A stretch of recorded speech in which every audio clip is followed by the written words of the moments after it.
Hey, welcome to the December 14th meeting of the Weare Board of Selectmen.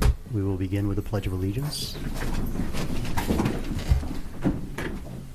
Pledge allegiance to the flag of the United States of America and to the republic for which it stands, one nation, under God, indivisible, with liberty and justice for all. Okay, we'll have a moment of silence.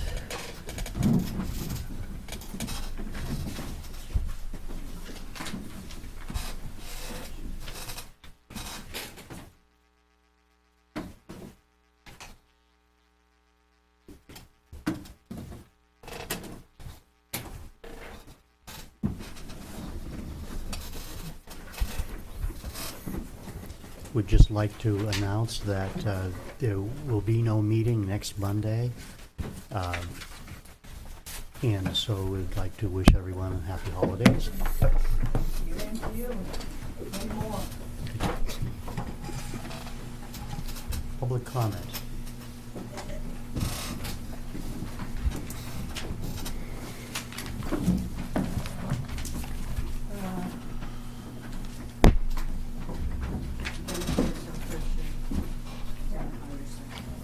I will. This isn't your first rodeo. This isn't your first rodeo. Keith's not here. That's his pile, though, if you want me to put one there. Thank you. I'll have to get another one. No? Okay. Sherry Burdick, President of the Weare Historical Society and lifelong member, lifelong resident of Weare. I think you're all aware that we're having work done on the furnace at the Stone Memorial Building. And the building was red tagged on December 11th. Many gas leaks, which I complained about for quite a while. So many, in fact, that they pulled all the gas lines out and they're replacing them. I think they had found like 8 or 10, and they were still finding them. So, okay. The exhaust pipe upstairs in the area where we sort a lot of times and store stuff, the exhaust pipe was leaking. So we were smelling that along with the gas. The condensation, they had condensation leaks upstairs throughout the whole unit. There were large gaps in the ducts. Once they took the insulation off, they found some fairly large gaps in, and there was no mastic used at all to seal any of the ductwork up. The wrong insulation was used. I thought it was R3, but the person that's working over there thinks it may be as much as R4, and it's supposed to be 8.7. The wrong tape was used. In fact, just plain duct tape, not the special tape that they use on insulation in the ductwork. And a lot of the ductwork was never taped. The furnace was completely installed wrong. He's taken the furnace out. He's got to reinstall it. There was issues with the design of the ductwork, and because the ductwork has had to come out because it's not right, he will fix that so it's a much better design and easier for us to get around upstairs, so we're not tripping over the big pieces of ductwork.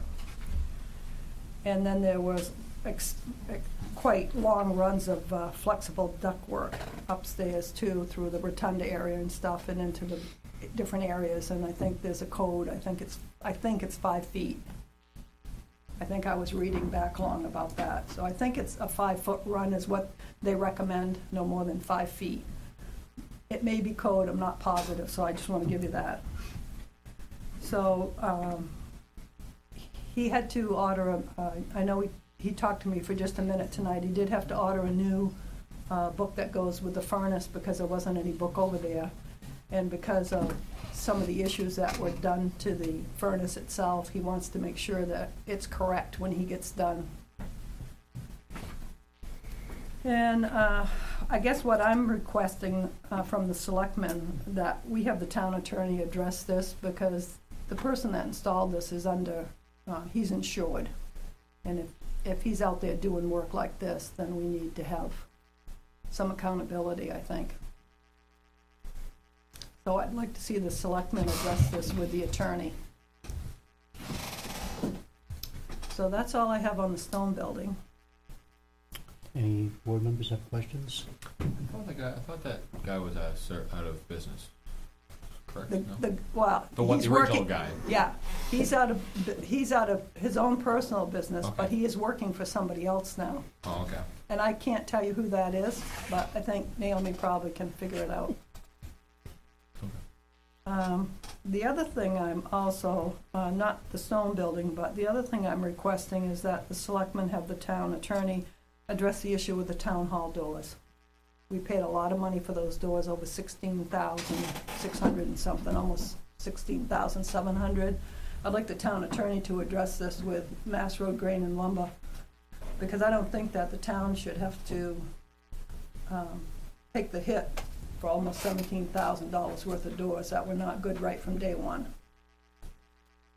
And so that's what I'm requesting. Do you have a list of the items that you were referring to for the stone building? You had your list in front of you that you were referring to. Maybe you could give that to Naomi and she could start by, depending on what the board decides to, you know. I'll forward it to Naomi. Yeah, just Yeah, see because where I've we got go with a that. couple of handwritten notes here, but I'll forward it to her tomorrow. And Yeah. This whole door situation is still under discussion.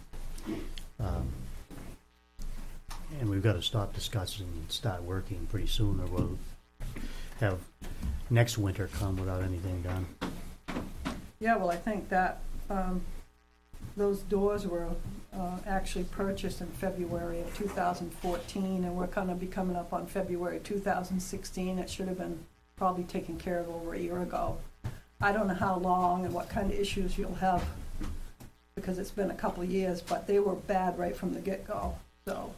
Well, when we first started seeing the issues, what we heard from the company, the supplier, not the manufacturer, was, we'll make it good.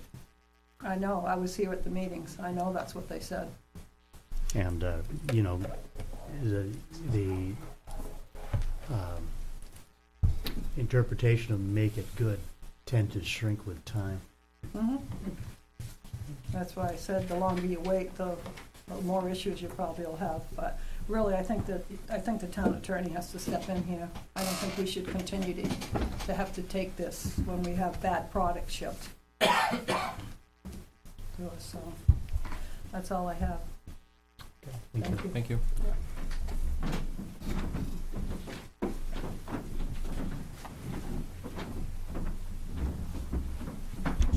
Helene Kirk, Mount Dearborn Road. I'm treasurer of the Historical Society, and we've kept you more or less apprised of all the work that we're doing there at the cost of the Historical Society. And I just wanted, for people who aren't aware of it, to know that the stone building is one of our most important historic buildings. It's where the Selectmen's office used to be. It's where the police office used to be. It's where the first library, public library in Weare was. It's where we have the Veterans Memorial. The rotunda has all the names of veterans from the Revolutionary War, Revolutionary War through the Korean War. So it's something that we need to make sure that we keep up, because the history of the town is really the soul of your town.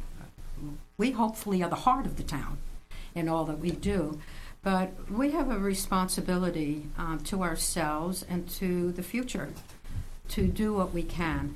The other thing is that this year we're doing a lot of work on the stone building, so the stone building really isn't open.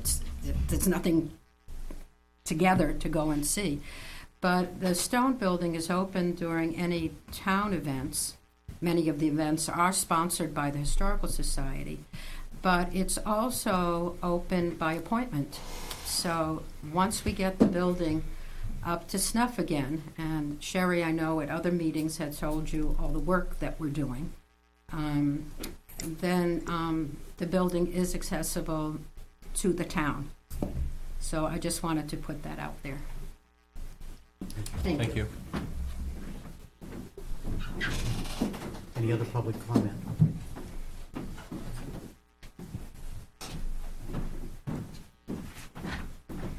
Frank Campana. Not going to talk about the budget or the police department. Well, Okay.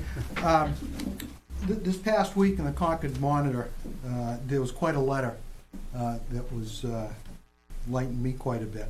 I attended our Finance Committee meeting last Wednesday, just to see what was going on, to be nosy, see who was there, et cetera, et cetera. But this letter says weigh in on the budget, and if you'll indulge me.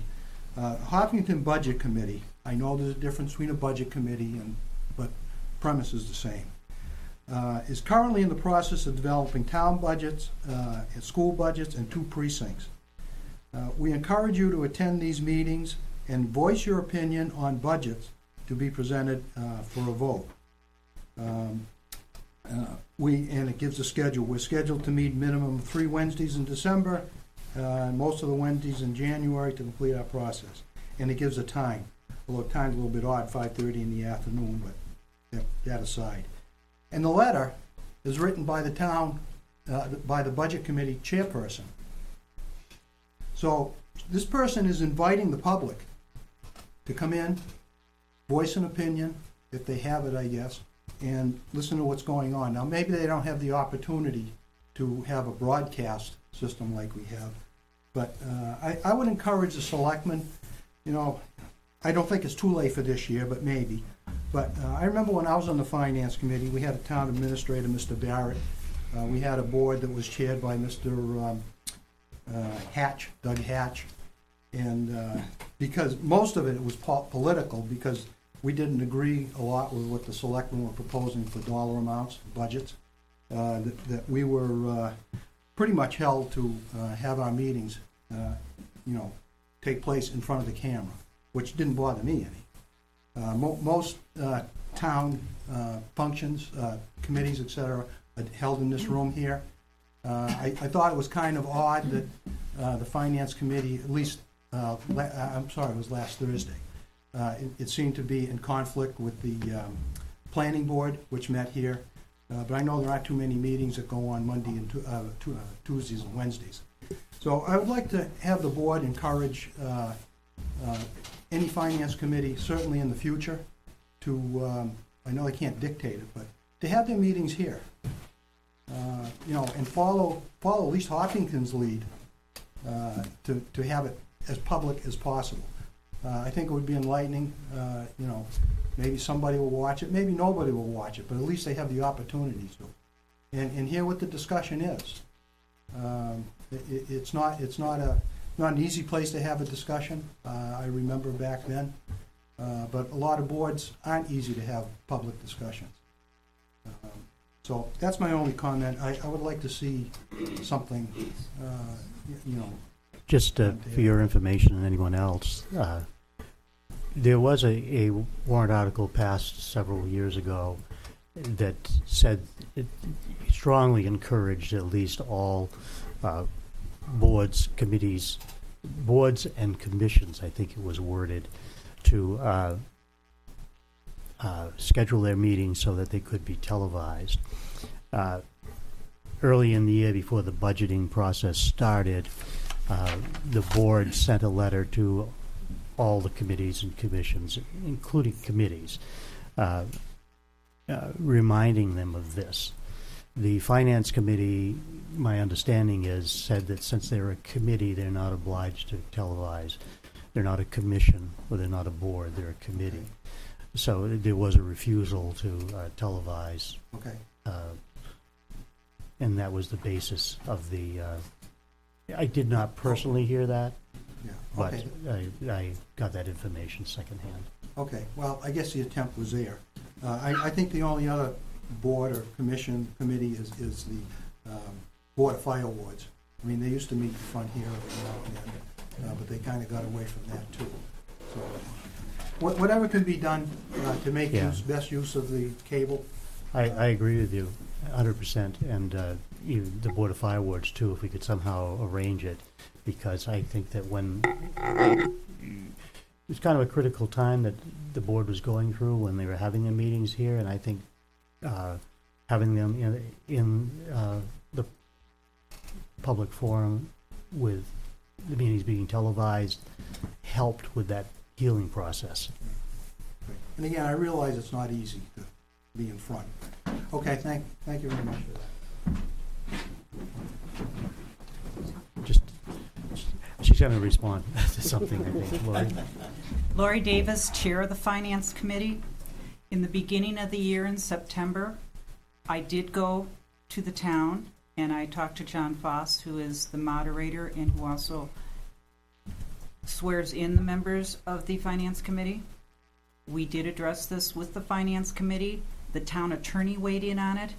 And at meetings here, of which Mr. Campano was here, we did discuss the fact that the town attorney agreed it is not legal. Even the RSA states it would be nice, but it is not by law that you have to be on camera. Your meetings are to be open to the public. People can tape them. So that is the way the RSA reads, and the warrant article strongly suggested. Going on that premise, anybody and everybody in this town is more than welcome to attend these meetings. They are posted in 3 places. I have discussed them here. At no time have we kept anything hidden. And to make it very clear, January 4th, 5th, 6th, and 7th, we are planning to have meetings to handle the school, the warrant articles, and the finishing of this budget. But at no time have we made anything secret or hidden. And this has been in the Selectmen's minutes. It is also in the Finance Committee minutes, which can be covered on the website. You can pull them up on the town websites. You can also pick them up from the town office. So if anybody in town has a question, you're more than welcome at any time to come to our meetings. We have never said you couldn't. But this has been addressed before in the public, and I just want to make that clear. Is there, just a quick question for you, is there a reason that we aren't broadcasting them for any? There are 2. One is Thursday seems to be the best day for the Finance Committee to meet. And secondly, some people are extremely uncomfortable being in front of the camera. They don't have problems with the public being there. They get nervous. And right, wrong, good or bad, not everybody's good at doing what I do, which is putting my foot in my mouth in the public. You have to be very comfortable with that. And again, there is no RSA that requires it, and we have more than 2 committees that do not go on camera. So it's not just the Board of Fire Wards, and it's not just us. And I want to make that very clear.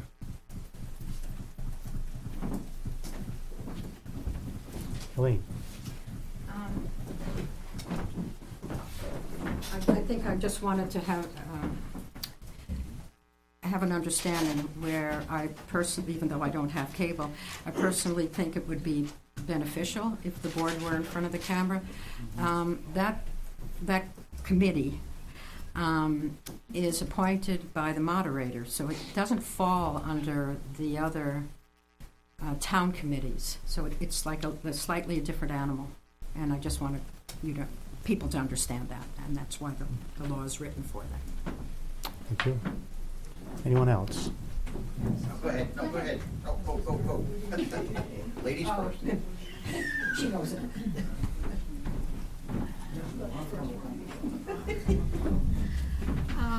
I believe a couple of weeks ago, I brought up the same comment that Sherry made tonight about seeking legal counsel for the doors, the town hall doors. But at the same time, I believe Mass Road was going to be contacted. That was the first step you were going to take. Am I correct? That's correct. Have you heard anything from them, or Nothing. no? Okay.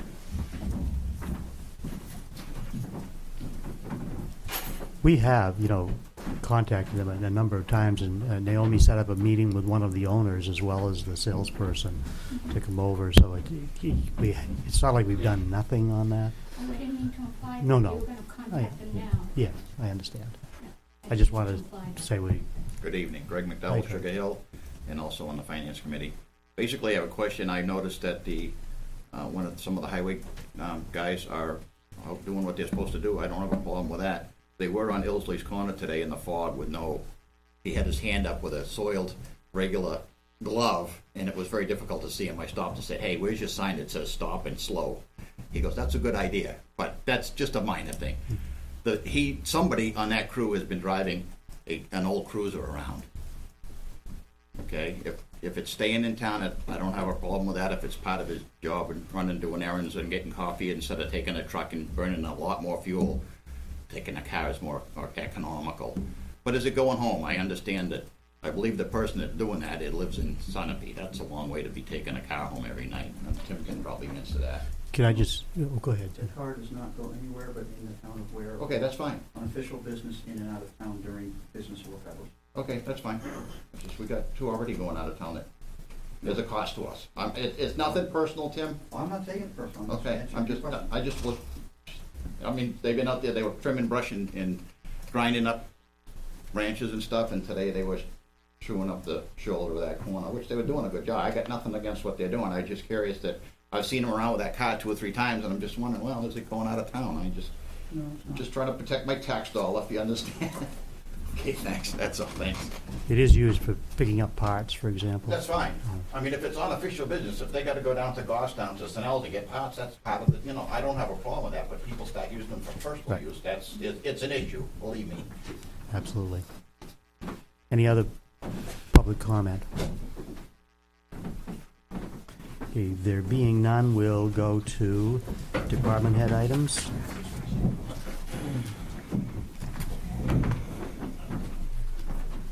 Thank you, Mr. Chairman.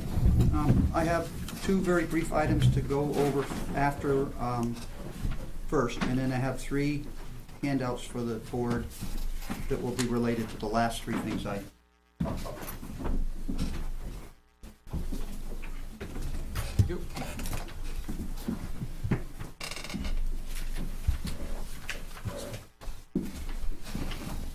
One for Keith.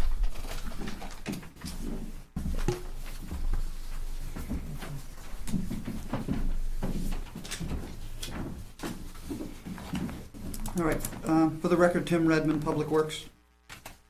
The first item is, we recently did a fee schedule change at the transfer station. I recently got a new invoice for our electronics going out of the transfer station, and the price has gone up to 16 cents a pound for the electronics. We are presently at 15 cents a pound. So with the board's permission, I would like to schedule a public hearing so we can adjust this one item on our fee schedule so that we can at least maintain our break-even status.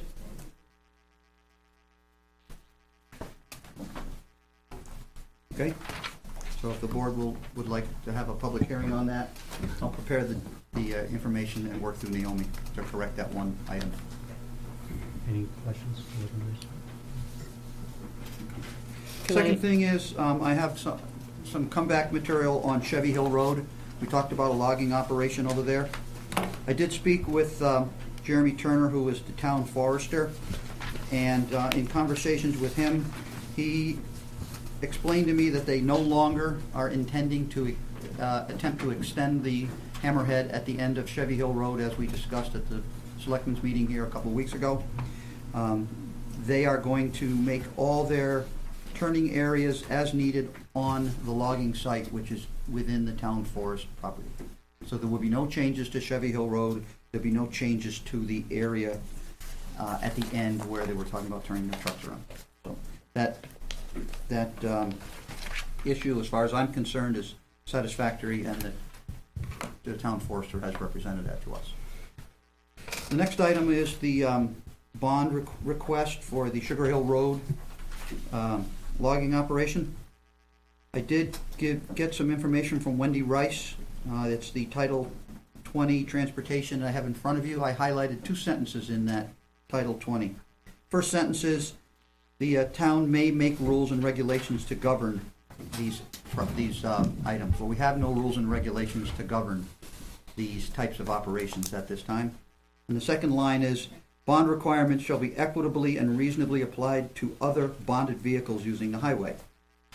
I met with the applicant out there in the days after the request for the bond, and he was adamant that he was being singled out unfairly, and that he wanted to know how many other trucks in town are required to post bonds to travel on town roads. The answer being none, unfortunately. And he felt that we were trying to single him out for a large bond amount when he felt that he was being unfairly singled out. He said he is trying to maintain the farm up there, the agricultural nature of the land. He's cutting the trees off and creating more pastures for his cattle. So I actually took Chief Vizino out there with me to be there with me to listen as we talked. So at this time, I would suggest to the board that until we make rules and regulations to govern operations, and until we decide how equitably and reasonably applied bonds will be applied to all trucks using the town roads, that at this time we should consider revoking that requirement for a bond on that logging operation on Sugar Hill until such a time as we can come up with some guidelines where we can apply bonds equitably and reasonably. Is his intent to still repair the damage done to the road? The damage to the area in front of the first logging operation, he conveyed to me plans to construct a barn on that site, and that at such a time he would get a driveway permit for that barn, and he would make the necessary repairs to that strip in front of the area there at that time. Mm-hmm. With regards to the end of Sugar Hill, the pavement was pretty broken up to begin with. I actually have a crew scheduled to go out there tomorrow to do some minor paving on the inside of the corner where Mr. McDowell was speaking to, because the drain is not working there at all.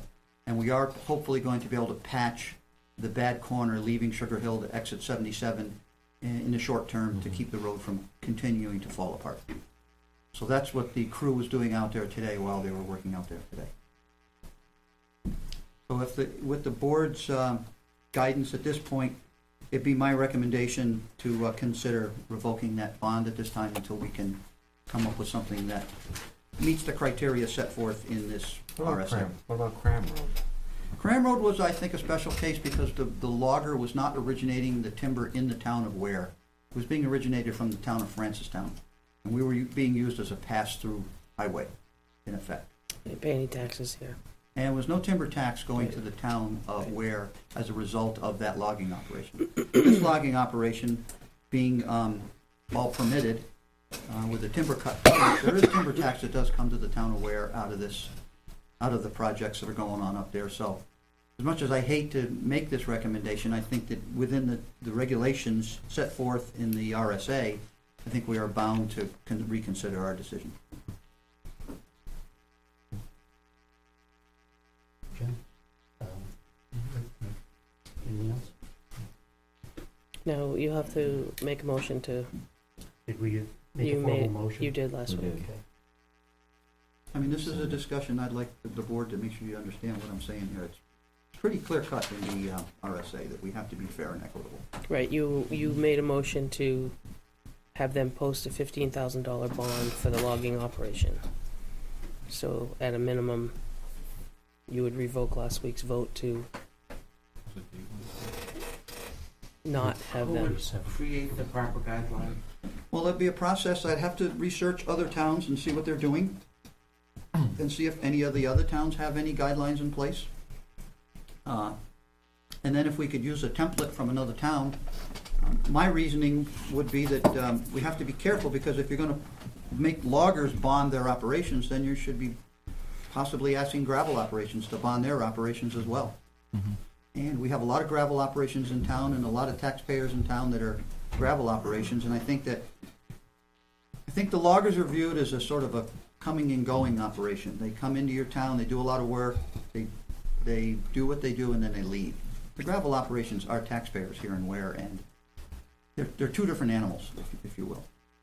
So, Agreed. and if we're gonna do the logging, if we're gonna do it strictly on logging, then we could come up with a formula based on their timber cut permit, which specifically lays out how many thousand board feet of lumber they're planting and how many tons of chips they're taking. So we could look at the timber cuts and maybe come up with something on a scale based on the amount of truck traffic that we estimate that those timber operations would generate.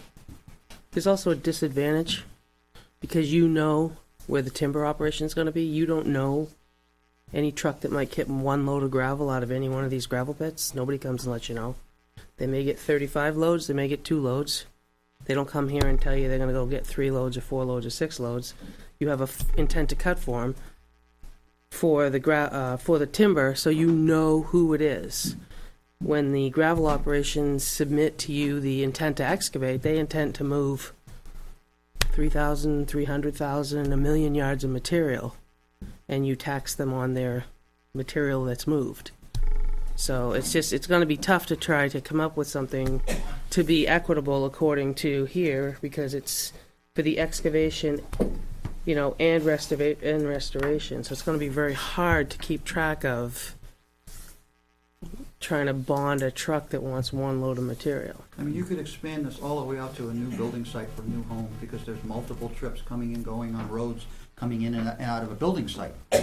I mean, then where do you expend it? Do you expand it out to Lowe's when they deliver a truckload of siding to someone's home? It's so difficult. Home heating fuel. Yeah, heating fuel's another one. And they're exempt in the wintertime too, which is another small issue. Those guys are exempt, so they don't have to go by the posted road limits. Well, we've got 2 pieces going here, Yeah. one being the rules and regulations piece, which is going to have to be something that we take up as a future item if we desire to. The other is the bond issue that we've already asked for, and whether or not we want to rescind that motion that was made, I guess, last week. Yep. Let's take the bond issue, because that's the immediate. Is there someone who wishes to make a motion to rescind? I'll make a motion that we rescind the request for a bond for the logging Sugar Hill? on Sugar Hill Road. Sugar Hill South. Sorry. I'll second it. Okay, anybody else have questions or discussion? All in favor? Aye. Aye. Thank you, Mr. Opposed? Chairman. Okay, the next item is a document dated December 14th today. It's about the CRRA annual budget meeting, was held on December 10th, Thursday, at 6 p.m. at the Bow Municipal Building. I attended as the representative of the town of Weare and voted on the 2016 annual budget. This is the cooperative that we belonged to for the last 25 years. We no longer run our trash through the cooperative, but we still are part of the ash landfill as owners and maintainers of the landfill. The tipping fee at Willebrator's Waste Energy Incinerator was increased from $65.31 per ton in this season to $66 per ton next year. The increase is set by the Consumer Price Index as outlined in our 2015 through 2022 contract. Contractually, they are limited to a 1% to 5% increase. The increase this year is limited to 1% based on the CPI. There will be no administrative fees added, as that's by the cooperative, as they could have to the price per ton charges. Instead, administrative charges will be deducted from the CRRA reserve funds. The CRRA released another round of reserve funds at the end of fiscal year 2015, and I am presenting a check for $91,467 made out to the town of Weare. As the ash landfill ages and less reserve funds are deemed necessary for maintenance, more reserve funds will be distributed to the member towns and cities. Since the ash landfill will need perpetual monitoring and maintenance, the CRRA will someday end funds distribution in order to maintain the landfill properly. A copy of the 2016 CRRA cooperative budget and associated reports are available for viewing at the Public Works Office. Respectfully submitted, Tim Redmond, Public Works Director. So at this time, this check here is the second installment for the money that was collected by the CRR, the cooperative, over the years to have a reserve fund for problems at the ash landfill and any other problems that may have arisen as a result of our membership in the cooperative. Are we due to get one more of those? Is We're done with them for this fiscal year. that, for this, but As I stated, as the cooperative landfill is deemed less needy, the cooperative will also have more rounds of fund releases in the future, but those are undetermined at this time. And when they will be are undetermined. Thank I you for would, your work. I would like very much, I guess as much to Frank's chagrin, I really would like the town to consider some sort of a warrant article that would dedicate these funds to an improvement fund for the transfer station, be established, a capital reserve fund. It is over 20 years old. The transfer station has never really had any kind of upgrades. It's only been piecemealed together over the years. It was built in the mid-'80s when the population was probably somewhere around 6,000. We are now up pushing around 9,000 if my numbers are close to being correct.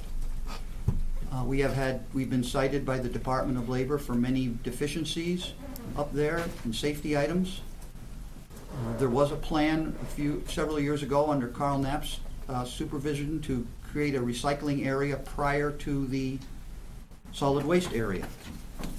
I have been meeting with a NRRA team called the Solid Waste Advisory Team. They made a visit to our transfer station several weeks ago. We are going to come together prior to my leaving this position and have a plan, hopefully in place, for a future committee to observe and show what we think are the proper and necessary changes to the transfer station to meet the safety of the town and to meet the continued growth of the town and its present population and future populations. Now, I know that's a large sum of money, but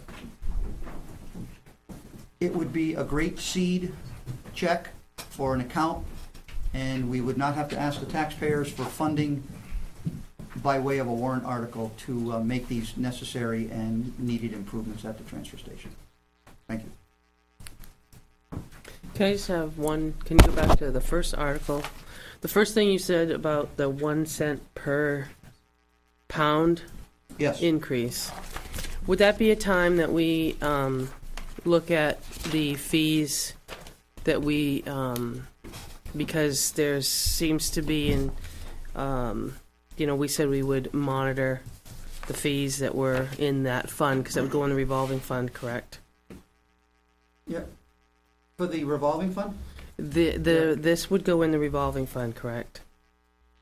What would go in? What you talked about, the monitor money. Electronics. We're talking about Yes, the that would electronic. go into a revolving fund. So the 1 cent per pound you're asking Would to be a increase. fee increase to pay for the containers that we pay East Coast Electronics to Yeah. take away. And I'm just saying that we've said we would look at the fee schedule to see where we were at the end of a certain amount of months.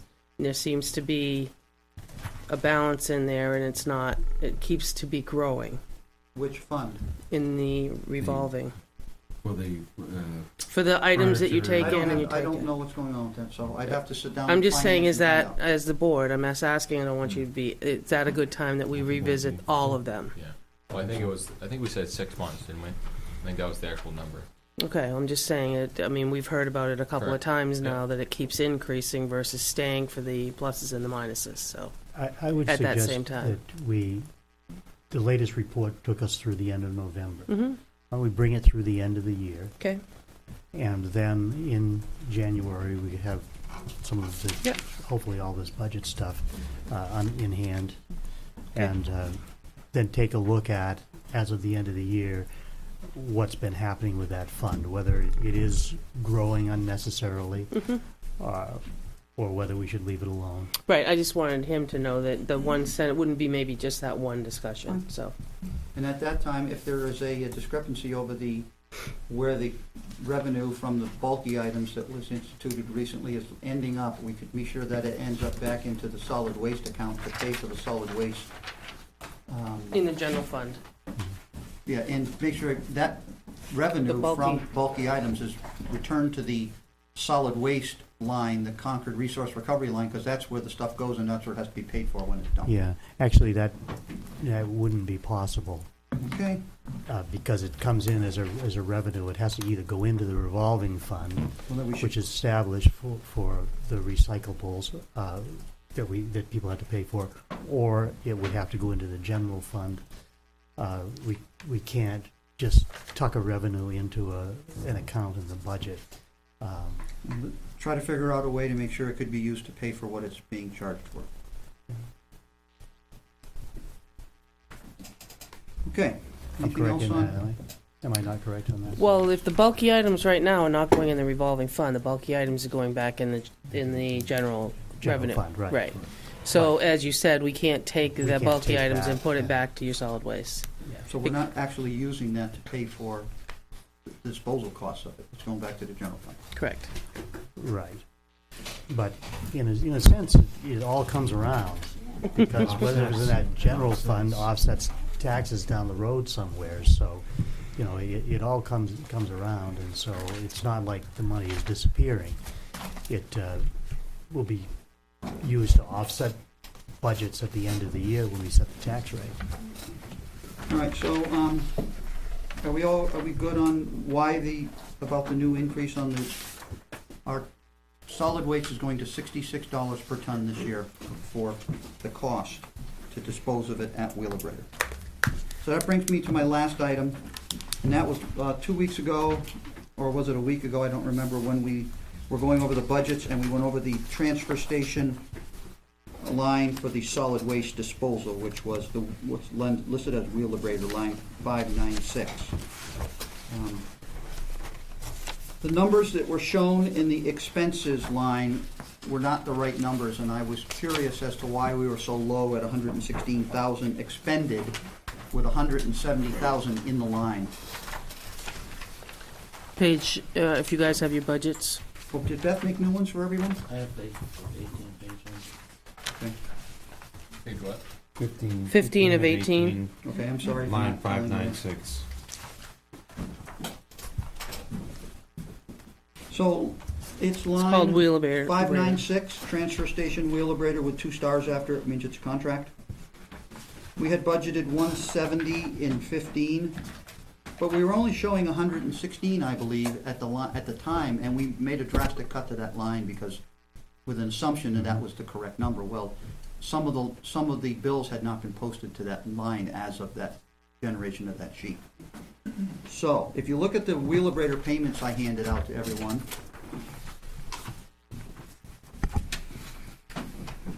we had only posted the through September payments against that line at that time, which meant the October, November, and December bills were not posted. The October bill we had in hand. The November bill, I had to call them to get the November bill, which is as shown on the sheet at $15,181.30 for the month of November. The December bill, I have 3 weeks of bills from them. 3 dumps, I should say, not 3 weeks. We dumped 3 loads on the 3rd, the 8th, and the 9th so far. And I used my December of 2014 estimate of 207 tons for this month of December. It could be slightly more, but we have the money to pay for it in this calendar year, even if I'm a little under for some reason.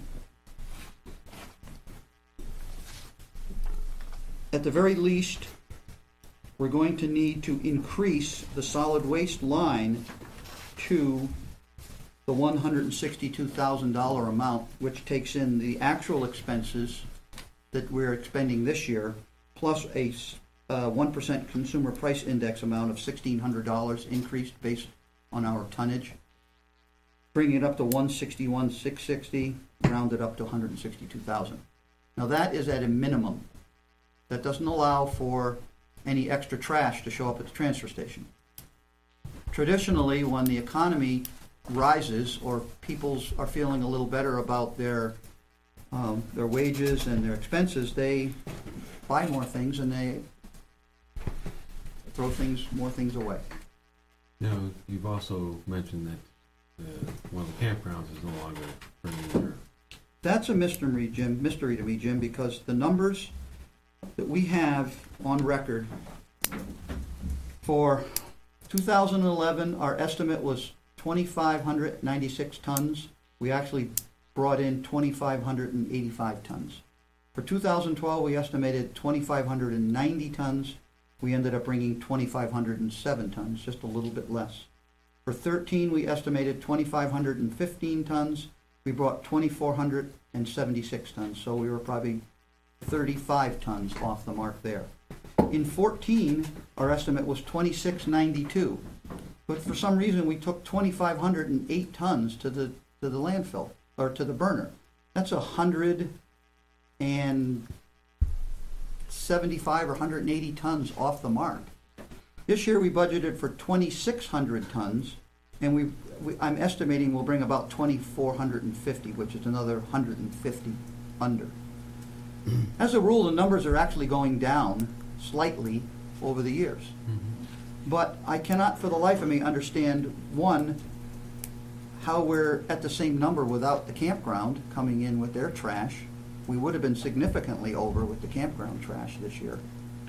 So, to be perfectly honest, with an $8,000 difference between what we need at a minimum and what the budget showed, I would suggest that we reinstate the full amount and continue to observe the line and make sure there is enough money in there to pay the trash bill. We're running, as you can see, anywhere from $10,000 to $15,000 a month for trash.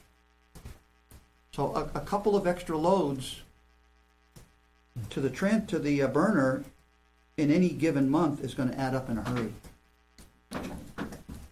Because the loads are, I actually have pricing here.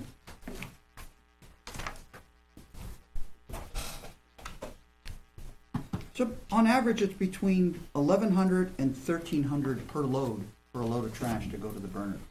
So $8,000 only allows you 5 extra loads of trash. And five extra loads of trash are pretty easy to generate in a big town. So, Also, every other year that you had a total figure for was over 2,500. these numbers are generated by used to be generated by the cooperative for us based on our prior year tonnage. They would provide them to us as the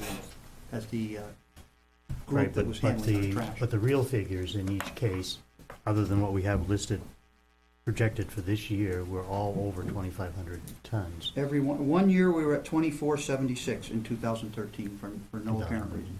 Okay. So this And number this year is we're all- projecting to be around 2450. But the trailer carries 22 tons of trash on average. So the difference between 2450 and 2500 is 2 loads of trash. If you brought 2 more loads up to the burner, we'd be back up to the 2500 mark. And December is only an estimate based on our past numbers in the month of December. So it is my recommendation that we restore the budget line to the 170,000 as it was in the prior budgets, and leave ourselves a little bit of leeway for paying the trash bill in the event that we end up sending more trash than we budgeted for. Again, the trash line is the line that we do not code extra tires for the trailer to. We don't code repairs to that line or anything like that. That's one of the lines, like the fuel line, where it's left alone. It reflects the actual usage, and anything that we don't use is returned at the end of the year when we return money to the budget, as we have all 5 years that I've been here. We've returned money to the budget every year. So it's my recommendation to return it to the 170. Comments, questions? Motions? Do we need a motion? No, I don't think we need a motion. just but we gotta have consensus. some consensus. I'm in agreement with bringing it back up to the 170. I mean, we were calling on information that we didn't have. Correct, so. Yeah, I agree. Okay. All right, I thank you all for your time. Thank you, Tim. Beth, did you get that? Mhm. Okay. Did you get this? That's a real check, so hang on to that. Don't lose it. Here's the envelope. I've put things through the shredder before. Don't mislay that check. You don't have to. If you want, I can deposit it for you. Just sign it over to me and I can deposit. I wasn't talking about that. I know. Okay. Thanks, Tim.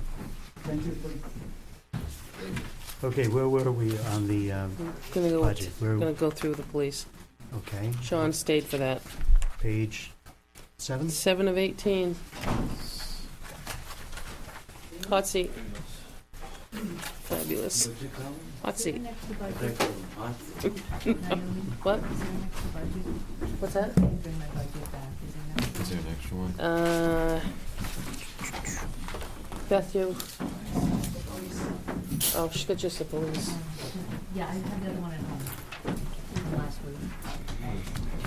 If, two other pieces, if we could talk about those real quick before we got to the more lengthy budget discussion. Naomi's probably gonna be able to give you more information about this than I, but, several weeks ago now, I asked about, having monies approved to have the vent put into the evidence room so we could, get rid of the odor of cannabis in the building. And, it came down to a couple of dollars and cents, for your folks' discussion relative to one of the bids did not have an electrician's estimate in there, while the recommended bid did.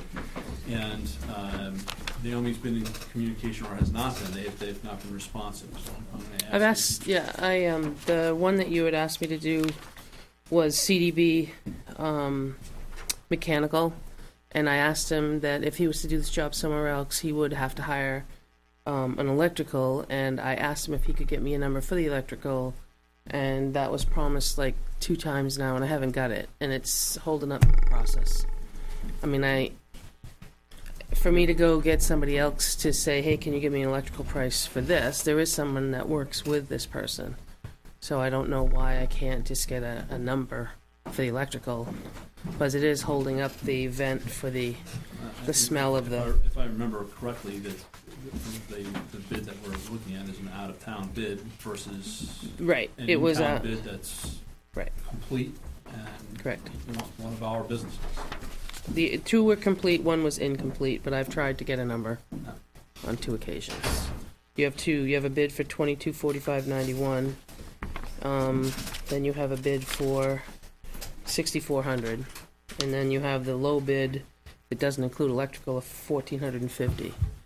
I've tried twice. I mean, this has been going on since the end of October. My So- recommendation was the in-town business for $2,400. That was inclusive of everything. And that's for the ventilation of the evidence room. Correct.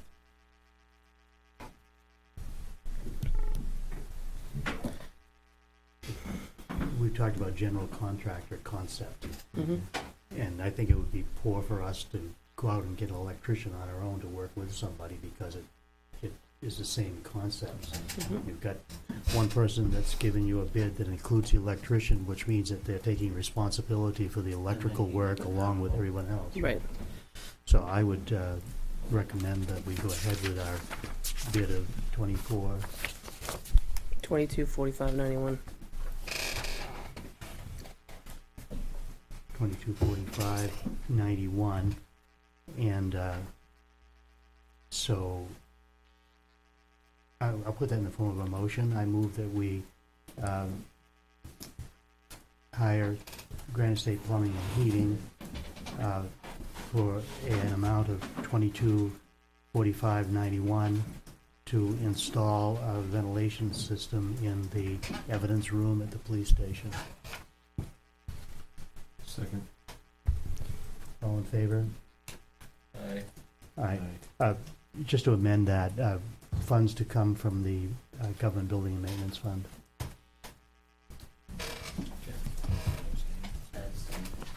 You done, Tom? Is that 3 of you? 3 and Jen abstains. Okay. Now, my second piece of business, we have a resident in town that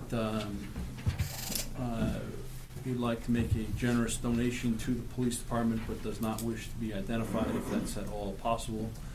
The resident has made a move to donate to us 6 new Bushmaster patrol rifles. And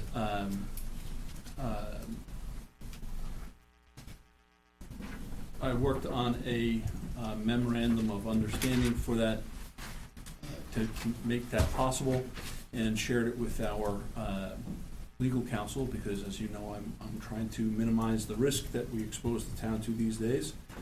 And she told me that I was flat out wrong and couldn't do that. That under RSA 3195-e, that any donation would have to be approved by the Board of Selectmen before it was allowed. And though there are several mechanisms that would make this donation possible in terms of the transfer of the articles back and forth, all of them would require your approval before we could accept them. So with that, I'm respectfully asking that you'll approve us to accept these 6 new Bushmaster rifles from our residents. Do you know how much they cost? If they were retail, it would be about $700 per, which brings us in under the threshold of $5,000 that would require a public hearing. Mm-hmm. What do you currently have? Nothing, and that is the problem.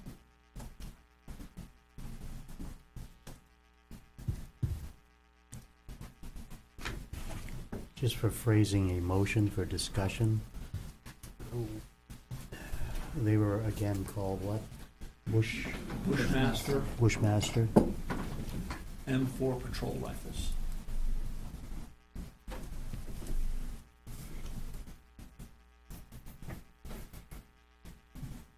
And it would be 6. Yes, sir. And the approximate value of the total amount would be And it's an approximate value of $4,200. $4,200. Okay, I move that we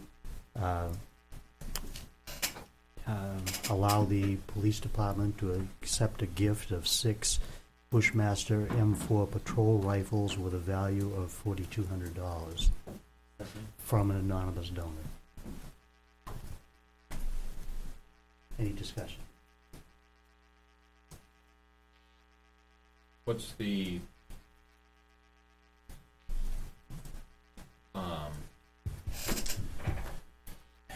longevity of them you expect before you'd want to trade them in? I would not trade them in. The agreement would be that we would, when they've reached the end of their service life, that they would go back to the donor.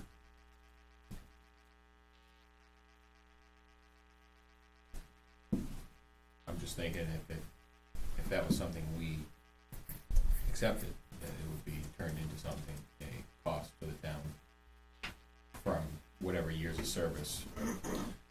That would be for, in likelihood, the discussion. next administration to present to that Board of Selectmen at whether or not you wanted to go to that expense. You guys like Anyone else?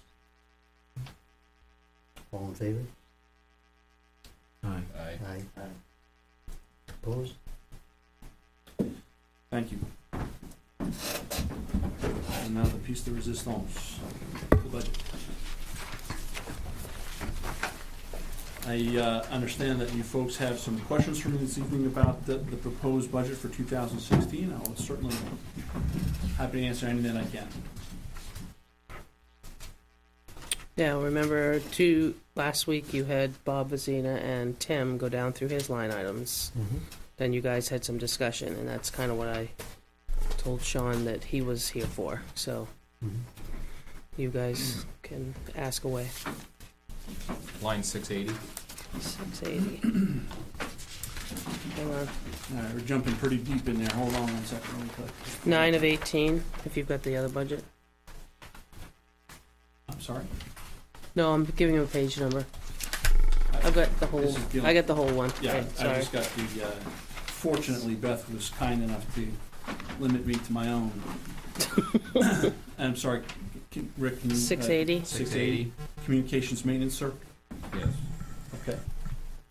We talked to Tim about removing that after the fire department has taken the contract services up on their one line item. So that's a change from that? Yeah, the proposed is his line would go up to, I think it was like 9,700 and change, if I'm correct in saying that, to encompass the radio maintenance of police, fire, and highway, not to include the purchase of a new radio if you were to do so. That's why line 685 would stay as is. Okay. So, just food for thought. If you see that it's zeroed out, is what he's saying. Yeah, if you see it zeroed out in yours. I do see that there, and that tickles a memory that that's the 680? discussion of the left pocket, right pocket thing. Correct. Since the fire Yep. department had. Yeah. Yep, That we, that but makes we, sense to me. but we would leave that 685 due to the fact if you wanted to purchase a radio, Yeah, we that could zeroed get it. on that contract. That makes sense to me. Okay. Hang on, Beth, So I'll give you the one, just replace. Proposed in that line would be 0? That's I correct. believe so, if yes. That's Yeah, been that's what we reflected, that change has been shown on here, Tom. If you guys need these, this is just police. Does anybody need one updated? Okay. Sorry. Oh, it's been reflected in that one? Yep. Yeah, I'll take one. Anybody else? It's got the date on the bottom No, today. I'll take one, but if I start changing on different places, they won't match up, so I'm gonna keep mine all Okay. on one here. That's why I asked first. If I could suggest a line for some brief discussion, let me find it here, please. It's a part-time officers. 150. Thank you. Welcome. In note number 1, police department note number 1, it refers to my desire to have one of the part-time police officers that's reflected in that budget line assigned as a school resource officer if that were to occur. The union has objected to a reserve officer being hired for that purpose. So I'm going to have to work with Beth to have that line change. It would be one less position as a part-time officer that I would be interested in moving there. So that would, instead of being $108,000, there would be a different number there.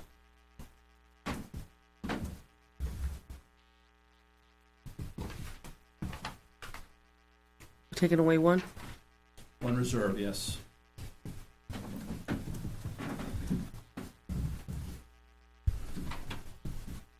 So you deduct $36,000. If you say so. If that's what the... That's what the machine says. Okay. So you would reduce 108 to 108 to be 72. That's fine. 72,000. If you say so, Naomi, it must be true. I wouldn't go that far. I'll blame it on the calculator.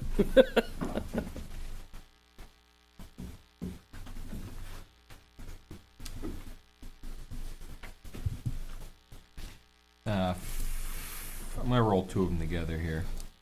530 and 533. Yes. And I'm just going to go along with what Chairman Lacasse was going with the other departments about solidifying training events and getting a cost on them. Okay. Say if you wanted to send 3 to X training, just more solid than I'll have money if they come up more, just kind of more pinpoint the trainings that you would like to use. Sure, I can do that for you, but thank you for bringing up, in particular, line 530, Rick. Last week, if you'll recall, several weeks ago, now maybe measured in months, I brought to you a letter, or at least for discussion, a letter from the New Hampshire Police Standards and Training Council with regard to their state cut budget. And that was why this line was reflected as $10,000, such a drastic increase, a $7,500 increase, because of the number of schools or the number of classes that are job task critical classes that they no longer offer at the police academy. In other words, where we would be able to send an officer to one of the schools that you're talking about at no cost, now we have to send them to a vendor. Most recently, a good example of that is we had no field training officers that are certified. And ordinarily, we would have sent an officer to the police academy, and there would have been no cost associated with that training when they were scheduled. The academy doesn't offer that school anymore, so we had to contract a vendor for that. And in this instance, we were able to do it without sending them out of town by, it was recommended to us that the Texas A&M University had a solid 24-hour online school that we were able to utilize, so we didn't have the costs associated with sending somebody out of town for that, which is great. But so now this discussion has been furthered by a letter received by the Police Standards and Training, or received by me from Police Standards and Training in the last week or so. I think that Naomi has forwarded to you, the essence of which is that further state budget cuts at the Police Standards and Training has put even the basic police training academy in jeopardy. The police academy has been in place since 1973, so I can't tell you that there is an experience here that we can talk to or refer to in the past that we can count on an outcome. This has never occurred before. I find it unlikely, though I certainly would never want to carve that in stone. I've been surprised before at the state level that the state would make such a drastic cut that they would cut the police academy entirely so that they can't train police officers. But at the very least, I think we may be at risk anyway of having further cuts to the existing schools. So this $10,000 line, the 500 line 530, that may be a conservative number. Obviously, if this line is approved, we'll have to try to live within it. We will have to live within it. I mean, that's the idea of a budget. But the risk then becomes that in 2017, that $10,000 may look like a very attractive number compared to what may have to be proposed in 2017. When will we know better? Do you know? I don't think the Police Standards and Training Council knows yet. So, and I don't know, very frankly, I don't know what the state budget cycle is. So I'm sure that it will run along those lines. And to go with, never mind. The note answered it. There was a newspaper article regarding something like a $700,000 shortfall in the academy's training funds. One of the things they're doing is they're blaming police officers for not writing tickets. And frankly, my thought process is that your budget should not count on me writing somebody a ticket. Enforcement's, necessary evil in our community, and if we write a ticket, there we go. If we don't, if there's an appropriate outcome other than somebody getting stuck with a ticket, then that's what we should be doing. So in order to run disingenuous to blame it on the cops. our state government, we need more people to speed. Yeah, and of course more to drink alcohol. So I don't buy that as a viable outcome, but okay. Sorry. That's quite all right. So there were a couple of other areas that may be of some interest that we have talked about in the past. A line or two above that is building maintenance, for instance, number 430. I have suggested an increase of about $1,500 there to enhance the number of cameras that are around the building. What we have discovered, it's never during a time when it's all roses. It's oftentimes when there may be trouble brewing that we discover that there are gaps in our service, our ability to service us, our community. And in this case, what we've discovered is that there are instances that when you would think that we'd have a good camera coverage and be able to review incidents both inside and outside the building, that what we've discovered is that just simply is not true. And given the litigious experience that I've had since I've been here, it would be wise for us to invest the monies necessary to enhance those security cameras. The obvious benefit is that it would also add security to the fire station as well. The exterior of the fire station. Jim, wouldn't that kind of fall under what the one-time purchase? That's what I was gonna say, Rick, thanks. Purchases like that, such as, it'd be more one-time purchase, meaning that you purchased $1,500 worth of security cameras this year, but most likely you wouldn't need to purchase another $1,500 the following year. So what we're trying to do is, that's been kind enough to make a line item that says one-time purchase, end of year purchase. And that might fall into that because it can artificially inflate the budget, because now you've made your purchase, but the line item stays the same, and if nobody catches it, then the following year it's inflated by $1,500, and it takes for us to scrutinize, which we do. But so with that in mind, then, are you talking about reducing the building maintenance line entirely, or are you just talking about Nope. that Just at $1,500. just so we can keep it at the 4,500. So a replacement plan that would go into place that we would have a nice level line items in the future for those cameras that fail periodically. You want to see the replacement in a one-time purchase, or do you want to see? That would come. I would think that would fall into the maintenance A maintenance line. Okay. versus Purchase of one. And I don't know how much a camera costs. If they're $1,500 a piece, then Sure. then maybe we need to reevaluate that. But it sounds to me like more of a one-time purchase versus an ongoing thing. Okay. I'll work with Beth to make that happen if you'd like. And we did that on other budgets as well. Probably fall into that like 791 line. Right? $791, Yeah. Yep. one-time purchase. Yep. Yeah. That's where that 1,500 would fall. Okay. Even without that camera, if you look, we've overspent that line every year, the building maintenance line. I'm not sure how old that building is.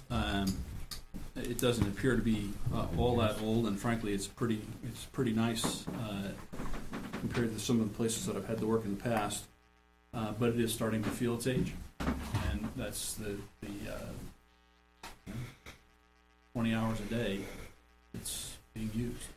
I'm just looking at the 3 years of expenses that we have here. It's 5,200 plus in 13, 7180 in 14, and already 4861 this year. All operating off a budget of 4,500, so there's 6,000. Just because of the changes there over the past few years. I think it's difficult to go back, and just because we don't know what those line items are used for. Whereas with Sean being here, we can say, hey, what was this back in 2013? If not I gonna can, I can claim ignorance. I get it, but you'd have a better understanding Yes. as to, But in 14, though, we hardly had any cameras running, and we've got them all up now, don't we? In 14, we hardly had any of the cameras really working. I don't know.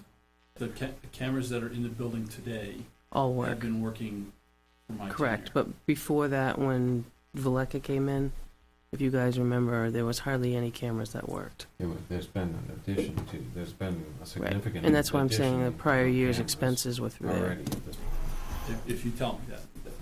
What I'm telling you is that the cameras that are there Mm-hmm. are insufficient to cover the areas that we have discovered we need coverage in. And all I'm telling you is that the bigger numbers in the year before was probably some of these things that we needed to get up and Yeah. running. Right. Right. That's why you see a $7,000 expense versus. Do we have any kind of contract for maintenance of those, upkeep, 1 year check over at all? If there's a contract in place for that, I don't know. Okay, that was my question. Service calls, Yeah. as I see it. Yeah. in this We've one. done that.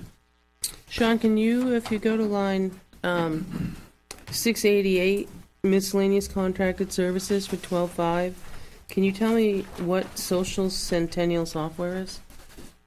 Yes, if you'll recall back to the original presentation some weeks ago, Social Sentinel is a software. One of the things that we have here in town, unfortunately, is a high. Let me be cautious about high. Okay.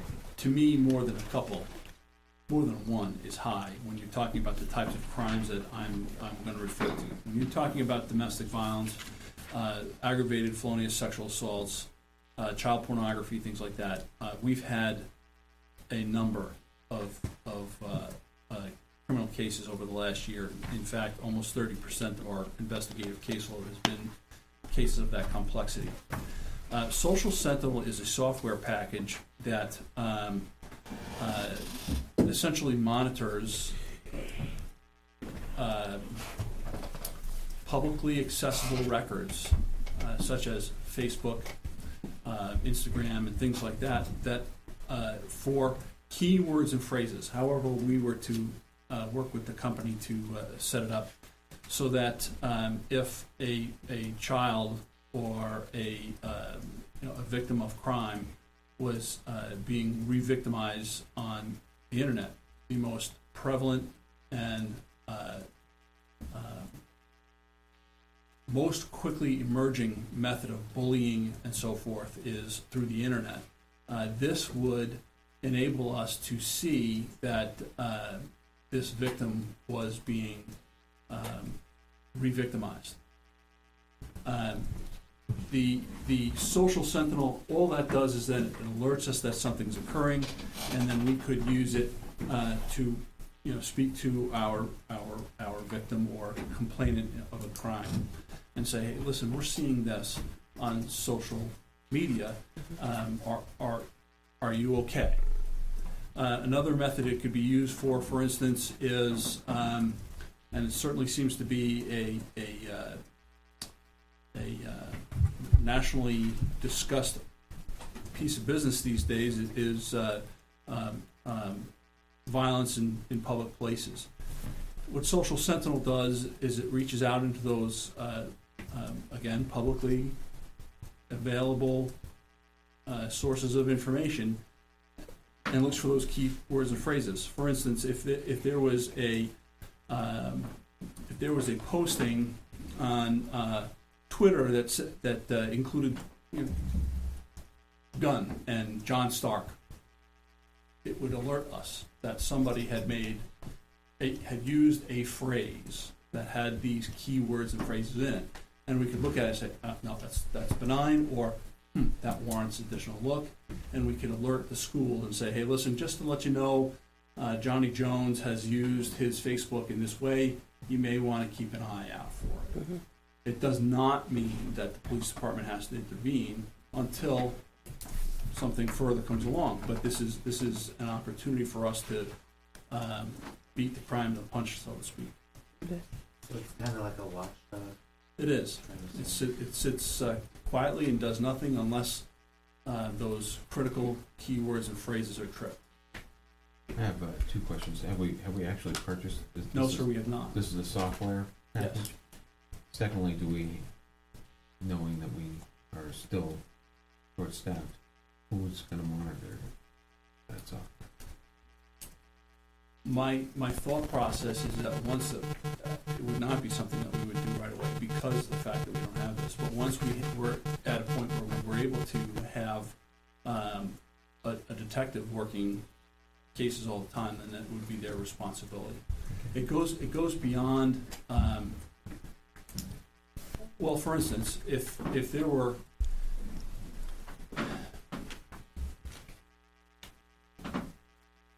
when I use a computer, I turn it on, I use it, I turn it off. That's the extent of my computer knowledge. So please understand, I'm using very small words here. There is an opportunity for us.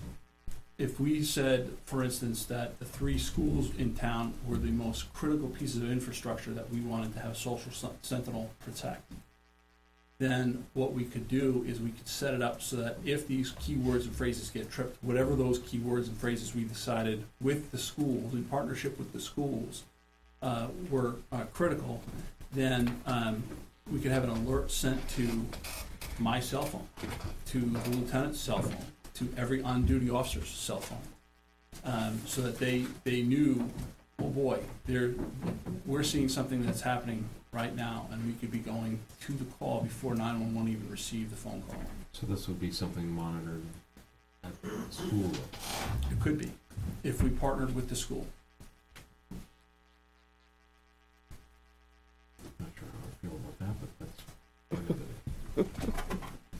Well, my question has to do with the privacy of Yeah. individuals and how this would affect that. In other words, the intent is to protect, but exactly whose social media is it collecting information from? That is, even nationally, the whole area of protect by knowing what people are saying to each other is a very controversial issue. Sure. And so I would want to know a little bit more about how this works Yeah. before we instituted it as something in the town, so that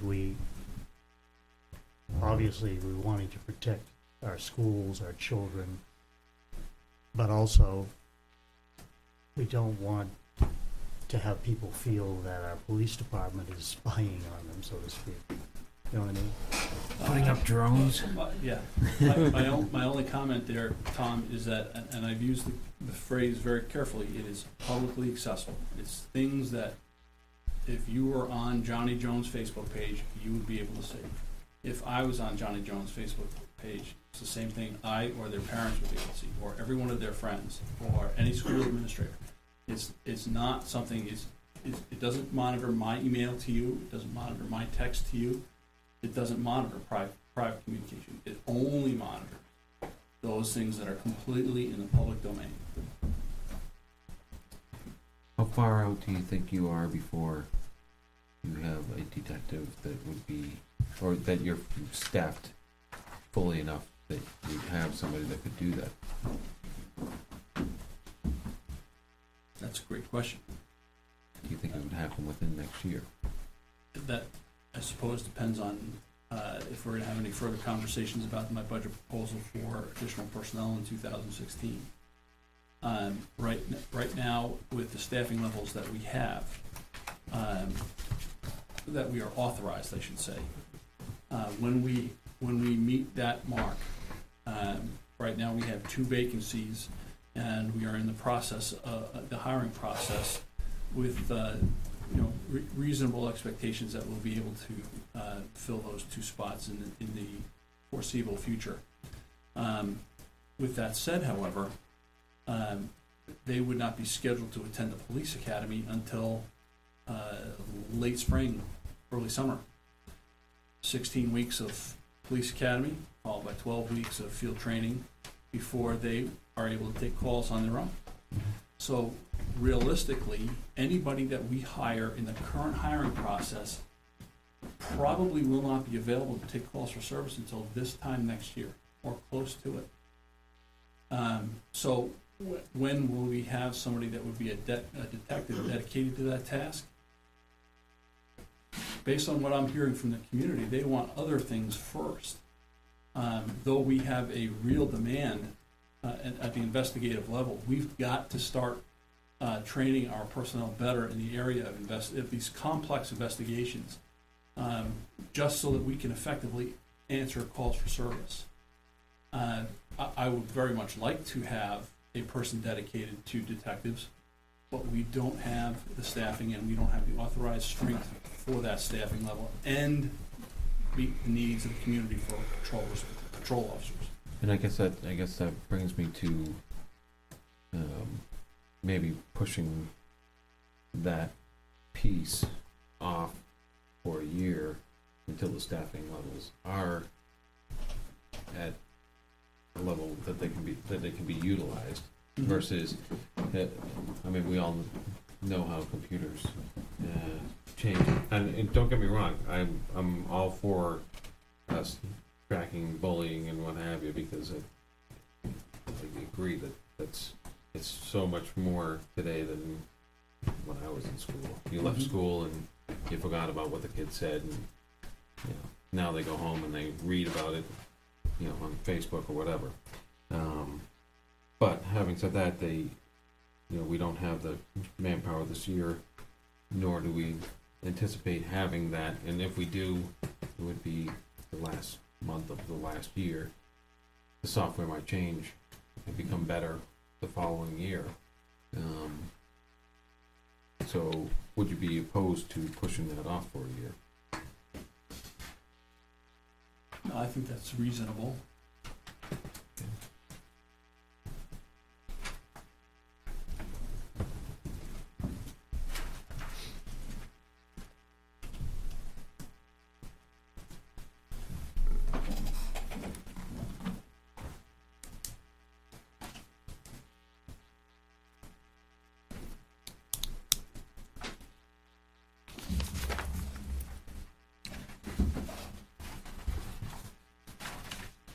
Next item for discussion. Line 670. 1 second. I saw you writing. Yeah. Go ahead. Just looking at it, doesn't look like we've ever really gone up. I mean, we've gone $4.95 above the $250 line, and his budget for $550. What exactly does that line encompass? That is, every year the state puts out a publication for the new motor vehicle and criminal codes, and as much as we'd like them to be less expensive, they're not. They're more expensive than I could ever imagine. It's similar to, we have a line for LexisNexis, Mm-hmm. and whenever there's an amendment made to an RSA, they send you and it's not something that I order, it's just something to keep our library up to date. Right. And then So, what we do with them is we put them in the cars, whereas Right. on my desk I can look it up on the internet. Exactly. Put Yeah. it on the car. In the field, you Right, can't. in the field you can't. But we've never gone above $250. But you never know when Yeah. a change is going to be made. That's, I think, the point. You don't know 670. if somebody wants to make several changes to the criminal code 3 or 4 times a year. You got to have new prints. Yeah. And that's just like me when somebody decides to make a change to an RSA because of some House bill or something. Then I get new reprints, but I don't know when that's going to happen. It may not happen in a year. You may overrun it. We've overrun it 1 year. Because you don't know when you're going to get those changes from the state law. What line was that? 670. 670, Thanks. books and updates.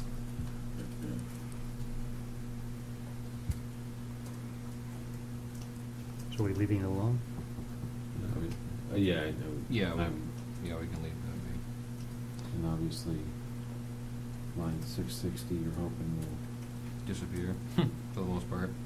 660 will be tied to The warrant. the warrant article for the cruisers, that if the cruiser, Pass. if this article passes, the operating budget will be reduced by 17,000. Remember, we talked about that one? Mhm. Yep.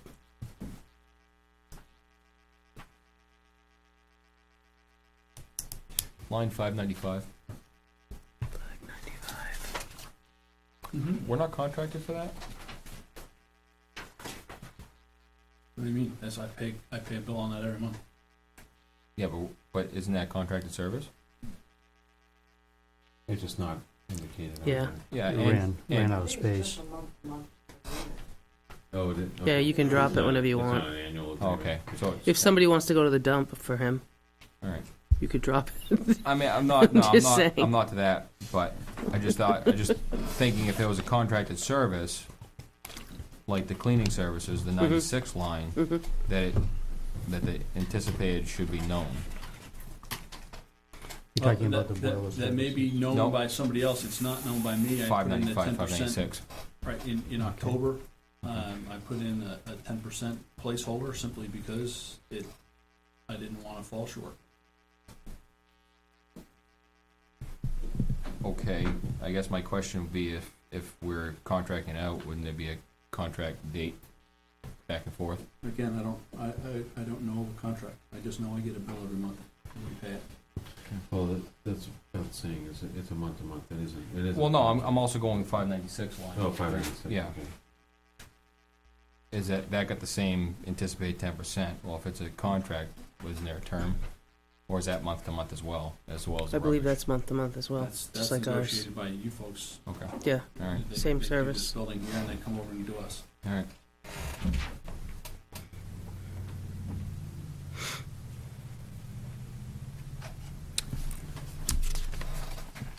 is that it for the, I don't think I have.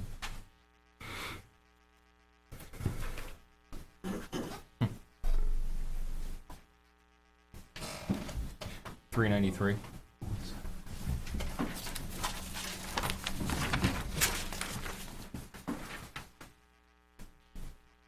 Mm-hmm. Obviously, for 2015 expenses, we had a little startup cost. Mm-hmm.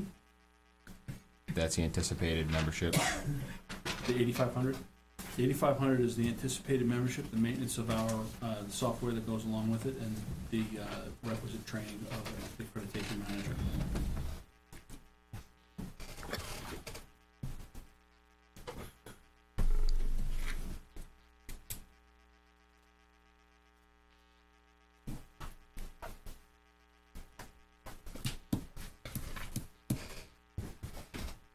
do you have any more?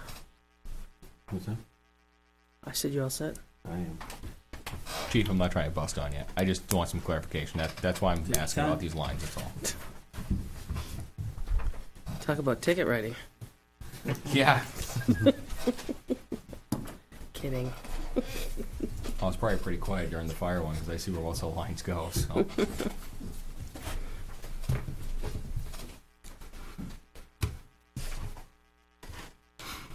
Jen, do you have anything? I'm good. While he's at the podium, we need to have the bigger discussion, I think, On the Warrant. warrant articles?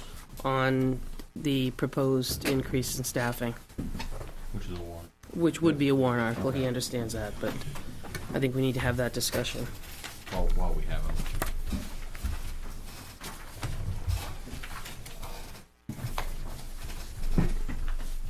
So, but before you have that warrant article discussion, we've been through everybody's, if we run through and do a complete top to bottom, are we happy?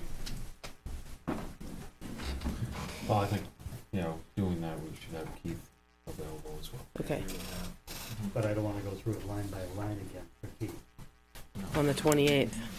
I mean, you know. Because the only one we had to We've do, already gone the, line by line. right, the only one we had to do was the police department, and he may have a couple of questions with that, because I asked last week when we did That's fine. the fire and the highway, and the ones that I had gone through each line by line the month before, or the You week can send- before. You can send him a updated version of this, what we just talked about tonight. If he has some additional questions, then he can bring it up. He can go line by line at his leisure. Okay, I just want to make sure, because Beth will make these changes and we'll finish it. I just want everybody to understand what I'm up to. Mhm. Okay, the larger discussion. Well, there are at least three major, I think there are three major warrant articles that would be for police, for the vehicles, which is your CIP proposal. We do have a contract that's tentatively agreed to with the police union, and then your proposal for additional officers. And I think in our thinking, as we look at them, and I had this discussion with you before, that we want things to pass. And so if we reach too far, they might not. So where does that fall? I don't know what other board members are thinking, so all I'm saying is that I think that asking for 5 new officers probably is too much this time around. My opinion, not a board opinion. Everybody else's will have their own, I'm sure. I absolutely understand the need, and I think you laid it out well. And when Chief Began was here, year after year, up to the recession, he laid out a similar need. So, we know it's there. And your comparison to surrounding communities supports it. The question is, I want to put something on the ballot that we feel we can get passed. And enough said. Let these guys talk. Would we be fully staffed if we hired 3, What do you mean fully staffed? 24 hours? So, let me reiterate some of what I said before. I certainly don't want to rehash the whole thing unless you'd like me to. But this recommendation of 5 officers is first a recommendation. It is to you based on what you've asked me for. You've asked me for a budget that is reflective of what we need to meet the needs of the community. The community has been asking for 24-hour service. They've been asking for school resource officers and DARE officers. And the crimes that I talked to earlier suggest that we've got to have a person dedicated to conduct criminal investigations. So there is the very basic explanation of why 5 have been recommended. But please understand that this is a recommendation to you. If you don't think that 5 is something that you can live with, then that's, as the elected officials of the town, then that's entirely in your purview to make the changes that you think are necessary to meet those needs that the town is asking you and me for, and moving forward. So if 5 is not the number that you're comfortable with, then make it a number that you're comfortable with, and we'll work within that. Jen, to get more specific to your question, is that sufficient? Well, yes, in the sense that we would then be able to do 24-hour services. We would not be able to have a dedicated detective, and we would not be able to have a dedicated school resource officer. The only way we could do those things is if we stopped or minimized 24-hour services. And I don't think, based on the number, the most prominent example, I think, was the community meeting that was held last November, that's when I heard such impassioned requests for 24-hour services and the expressions of concerns over the fact that the state police were providing services 24-hour, the 4 hours per day. So I'm telling you, in response to what you've asked me, what I need to meet those needs. If those needs are not what you're hearing from the community. If they're different from what your personal philosophies or whatever, that's up to you to make those decisions. I'm just giving you the information that you need to make those decisions.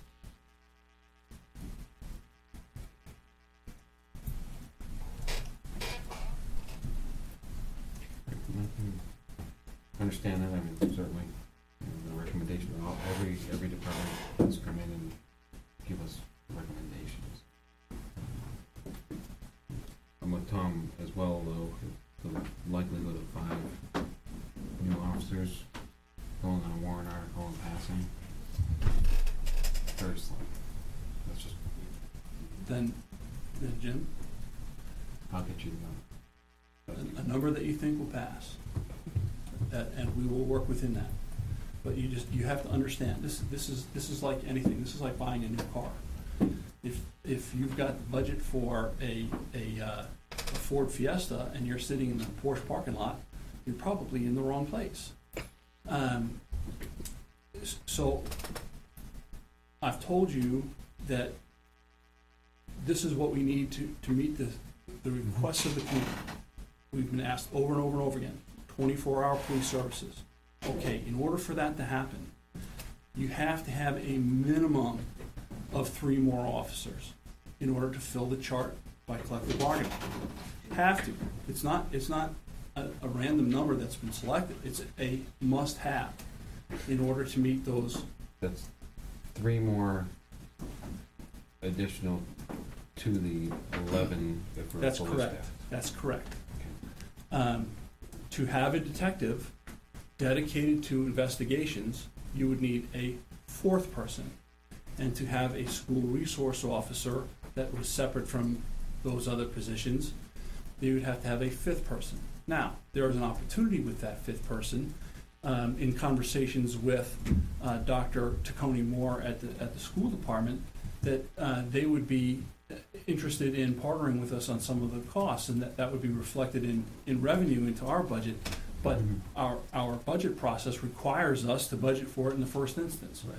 And again, we go back to that conversation before, where if we decide that we want to have a school resource officer, we began the hiring process in March once it's approved by the voters, then the officer, the selection process would not yield in the best light an officer until early fall 2016, when they would go to a police academy subsequently, which would probably be in early 2017.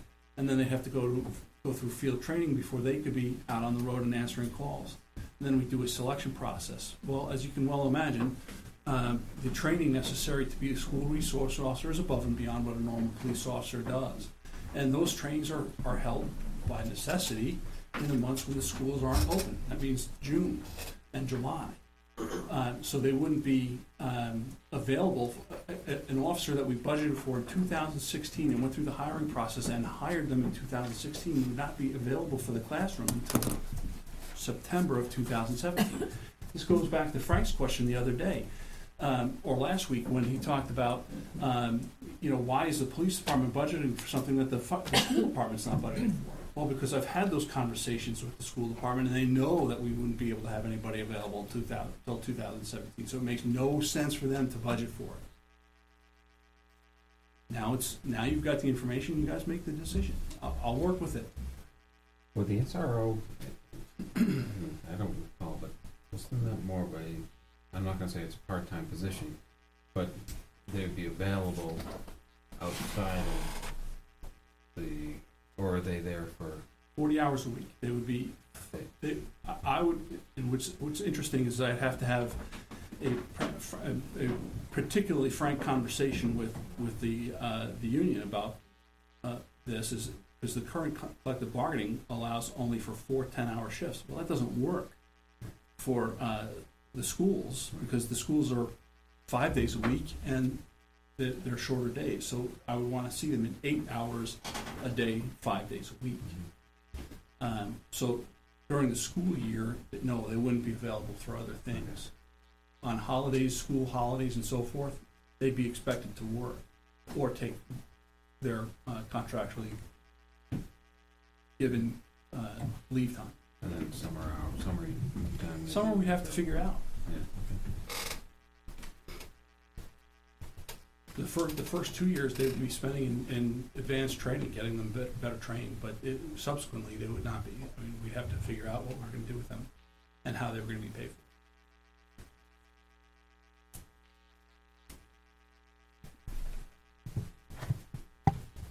So again, that's my recommendation based on what I'm hearing from the community. What you guys do with that in terms of how you decide to structure your warrant article, that's entirely up to you.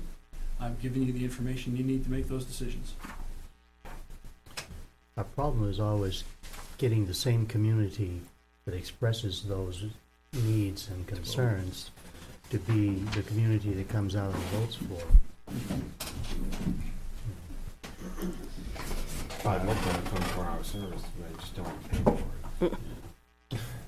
it. I understand.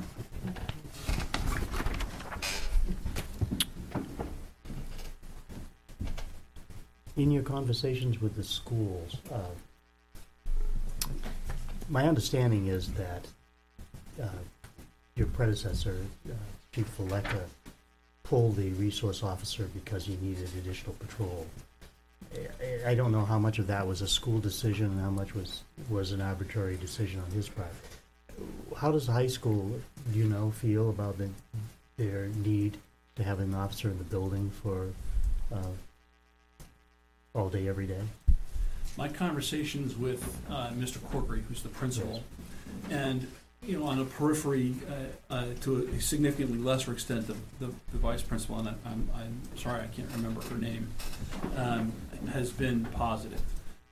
They are very cautious, however, to make sure that if we are going to have a school resource officer, that they are very carefully selected. And I couldn't agree with them more. A quick way to have that position fail is to have the wrong person in it. So we'd have to very carefully select them, both internally and then through a process that includes the school department, and then very carefully train them so that they have the tools they need to be successful. So, for the right person, then they're very much in favor of it. That's what they've expressed to me. DeRozier. April DeRozier? April, yes. Mm-hmm. Thank you.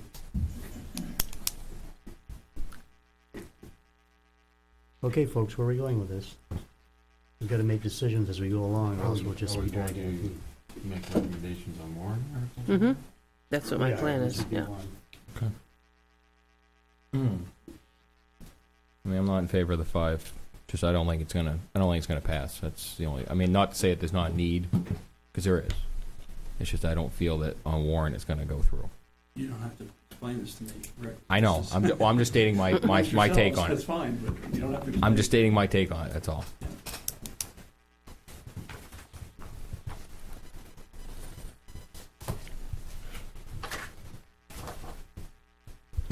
Do you have a recommendation? You're putting on me, huh? Yeah. Jen already brought up the number 3, which would give us, you feel, a round-the-clock coverage. It would not fill that need for truly training a resource officer to take the job a year and a half from now. Or detective. Right. But if you're looking at a school resource officer, it would be, if you Year's hire training. them Yeah. this year, it would be the fall of 2017 before Correct. they could be on the job. So that's a little, But that would give us 14, And the chief. and the chief for 2016. Maybe in 2017, when they'd be ready in 2019, we could have 2 additional, Come maybe through. be softer, maybe a little softer below. Yeah. There is a possibility, though, despite several advertising efforts, we've attracted no reserve officers. There is a possibility that if we were able to find reserve officers to backfill certain shifts, that there may be a part-time presence in the schools. But again, that's very much dependent on the candidate. availability of appropriate reserve officers. And that's as you can well imagine, as strenuous a process for selection as a full-time officer. Would that be in addition to the 3? No, that's existing in the budget today. One of those positions that is existing in the budget today, reserve officer, and there's one additional in the proposed budget for 2016, reserve officer.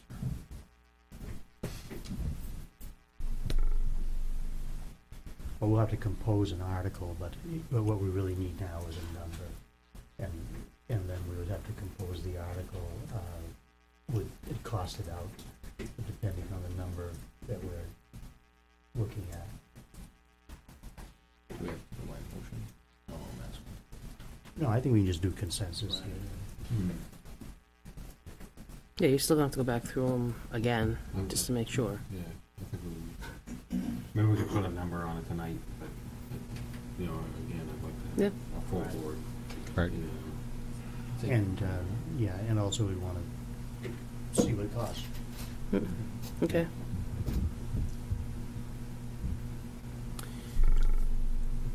I mean, looking for a number?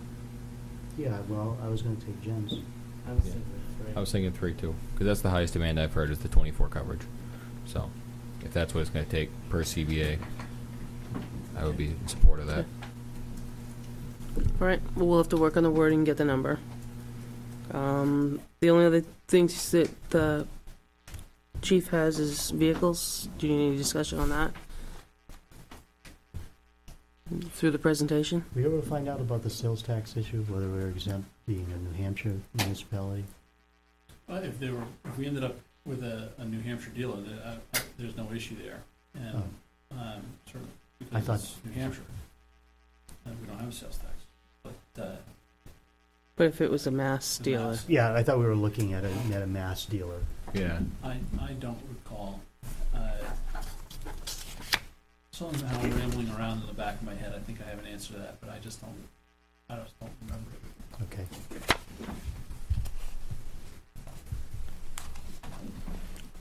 and I then, don't think we need any more information on Okay. that. We just have to.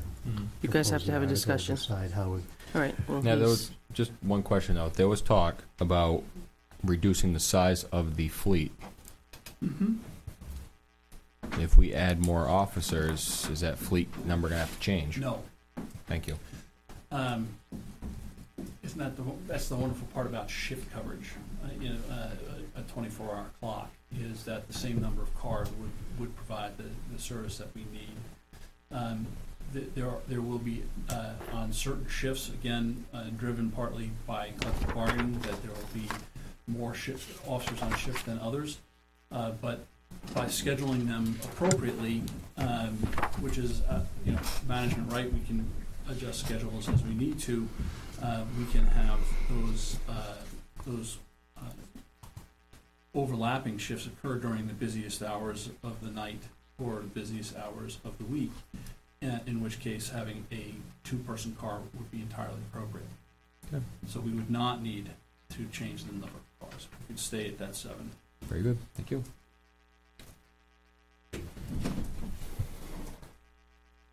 I'm just doing some math here, and I'm pulling my math out of the report that we received a number of years ago, MRI. from 2012, Mm-hmm. from MRI, and they broke it down to the number of hours it would take for the 24-hour coverage, how many officers it would take.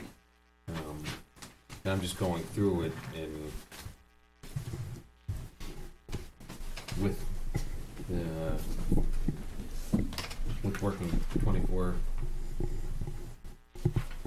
hours a day, 365 a year, with 10 officers, that would mean that they would have to work 1,752 hours,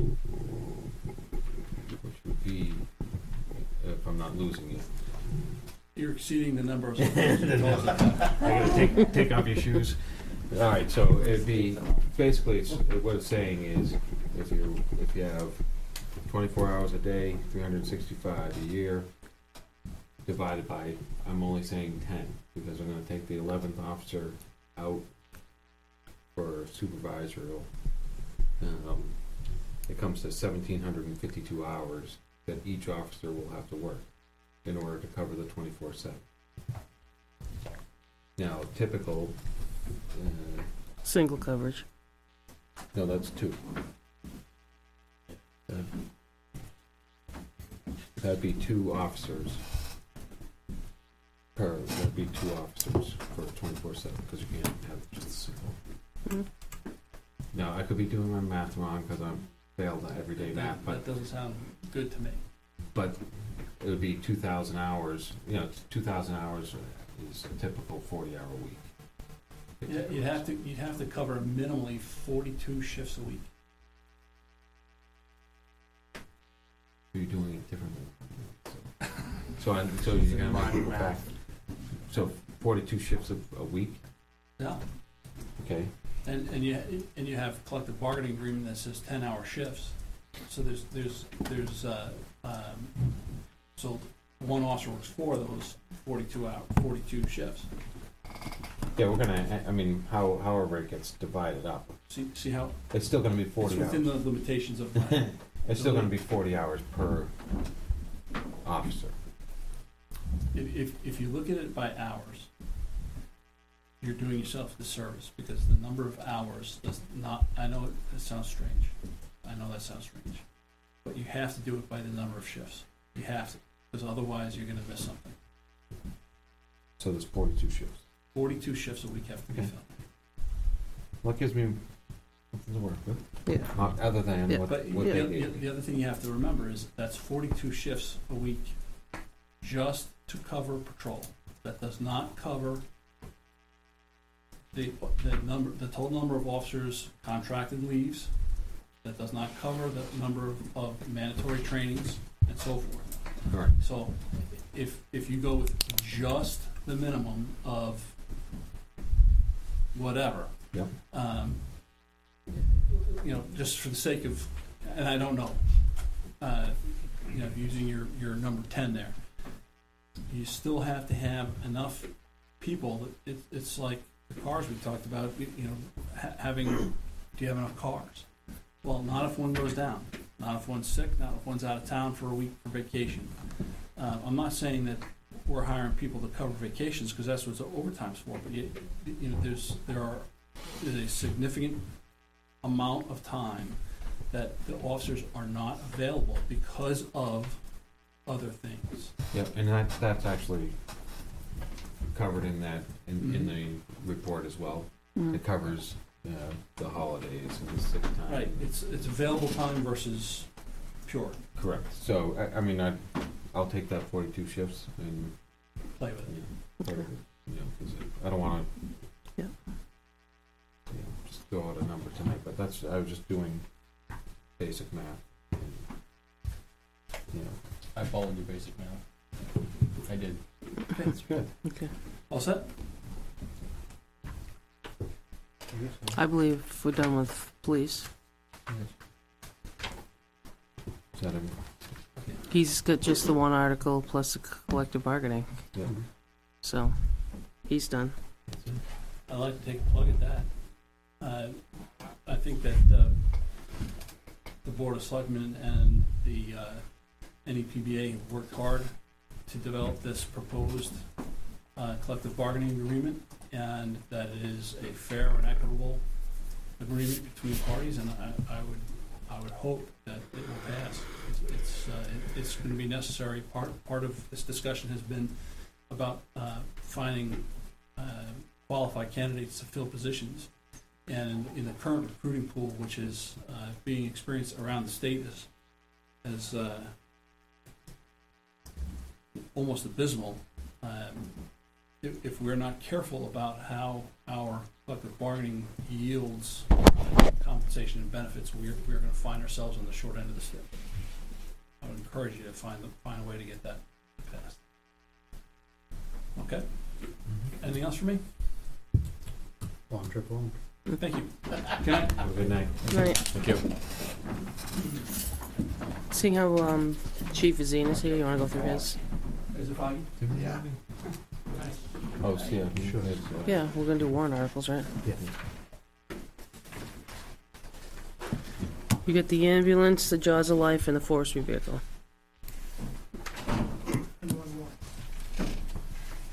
We have to talk Yes. about the EMTs, the 90,000. most significant. Right. Get your calculator ready. How many shifts?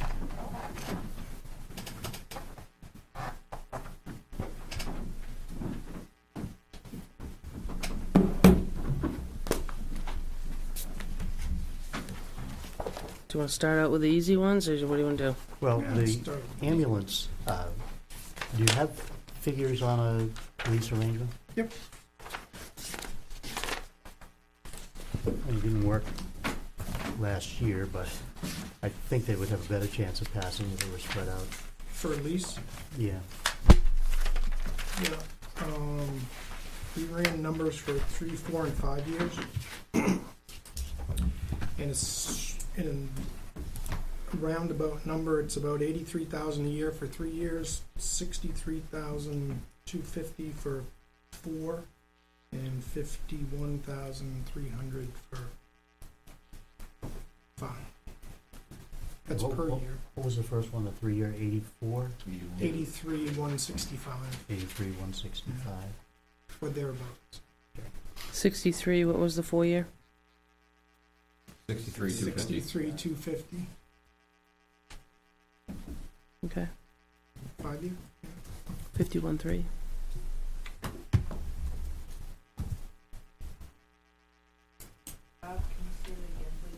No.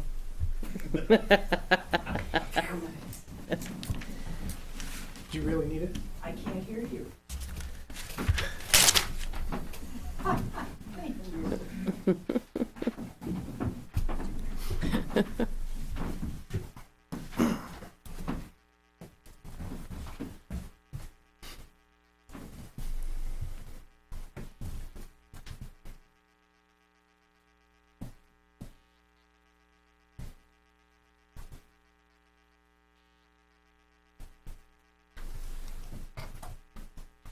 Or you could buy the whole thing at 237 or 238.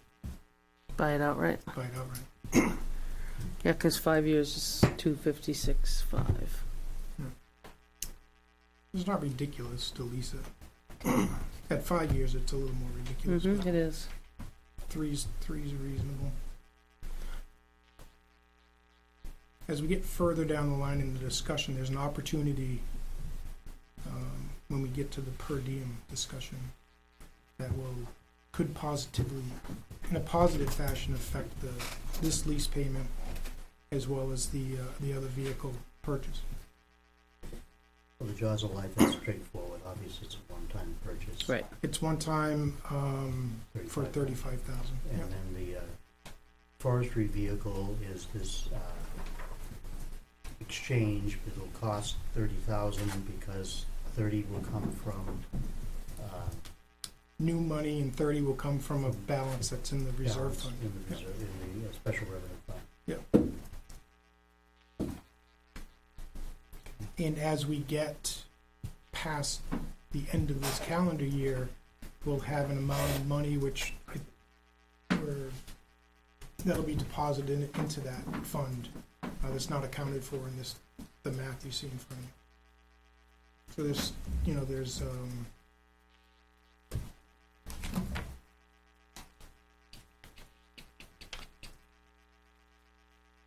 I think we're anticipating maybe putting 20 into that account this year. So would you Ish. apply that Ish. to the same And purchase? that could be used in that purchase, yeah. Mhm. What fund is that actually going in? Is that going in the special revenue fund for vehicle replacement? Yes. And your plan there is to retire the Durango, use the present forestry truck as the, The everyday Command car, vehicle. yep, and get a larger 350, was it? We're probably looking at 450, 550, something that 450. has more weight carrying capacity, For the forest. because the current one is nearly overloaded. Mhm. It's a current one at 350? Yes. Yeah. Has that ever, you have to remind me, has that ever gone, have we ever quoted having Donovan respring that and re-rate it? No. Just a thought. Yeah, I want to say it's an 03. We've not looked at that. I mean, it's a nice light duty vehicle, but it's what we're trying to do with it is just full.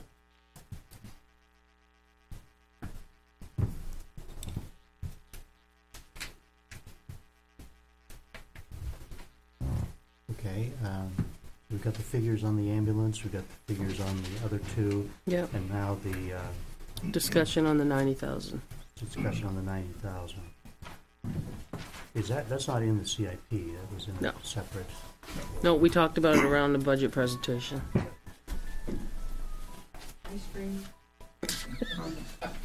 almost wanted to pirouette or something like I was gonna say a music box. I was that. waiting But for that you was to do last this. Saturday.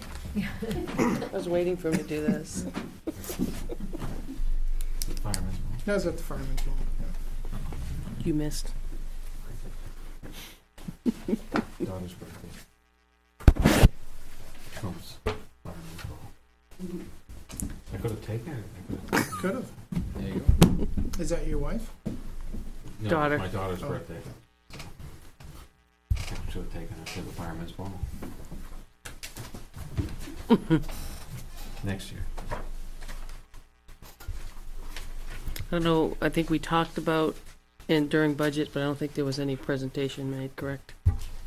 No, there's just, No, it's kind of been I mean, I think we've talked about this concept for a couple of years. Mhm.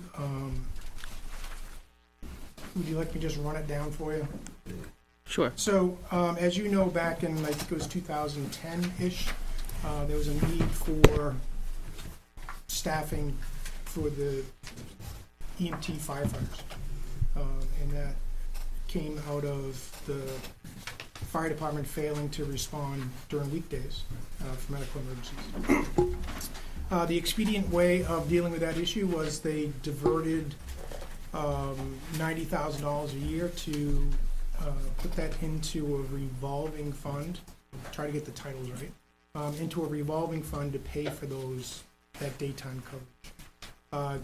Great concept, great means to an end. Unfortunately, it essentially stopped putting money into the capital reserve fund for vehicle replacement. In 2013, we bought a fire truck for $378,000. That pretty much wiped out that fund. We're replenishing that fund at about, I think last year we put $214 into that fund. This year we anticipate putting, somewhere in the neighborhood of $20,000 into that fund. But either way, it's never going to replace itself or replenish itself quick enough to make a serious impact on buying large pieces of fire apparatus. So, in discussion with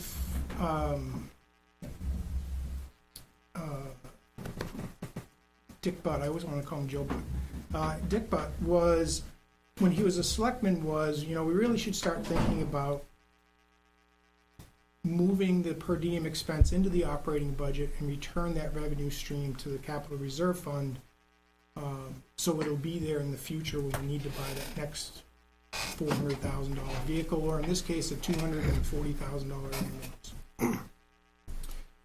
ambulance. So, if we were to move that into the operating budget, we'd have to do a couple of procedural steps in order to accomplish that mechanically, is through a warrant article, because the money's going into funds and all that stuff. And so the language that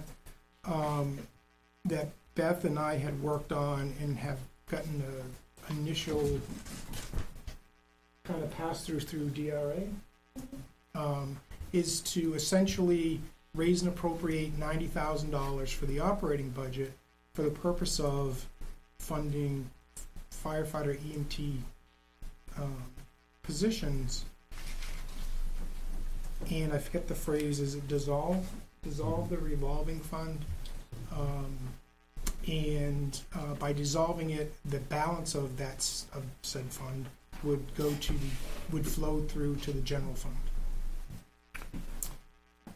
That's in essence the warrant article. What that will end up doing is moving $90,000 into the operating budget, and that's a every year expense. And that language is in the warrant article too, that it would become part of future operating budgets.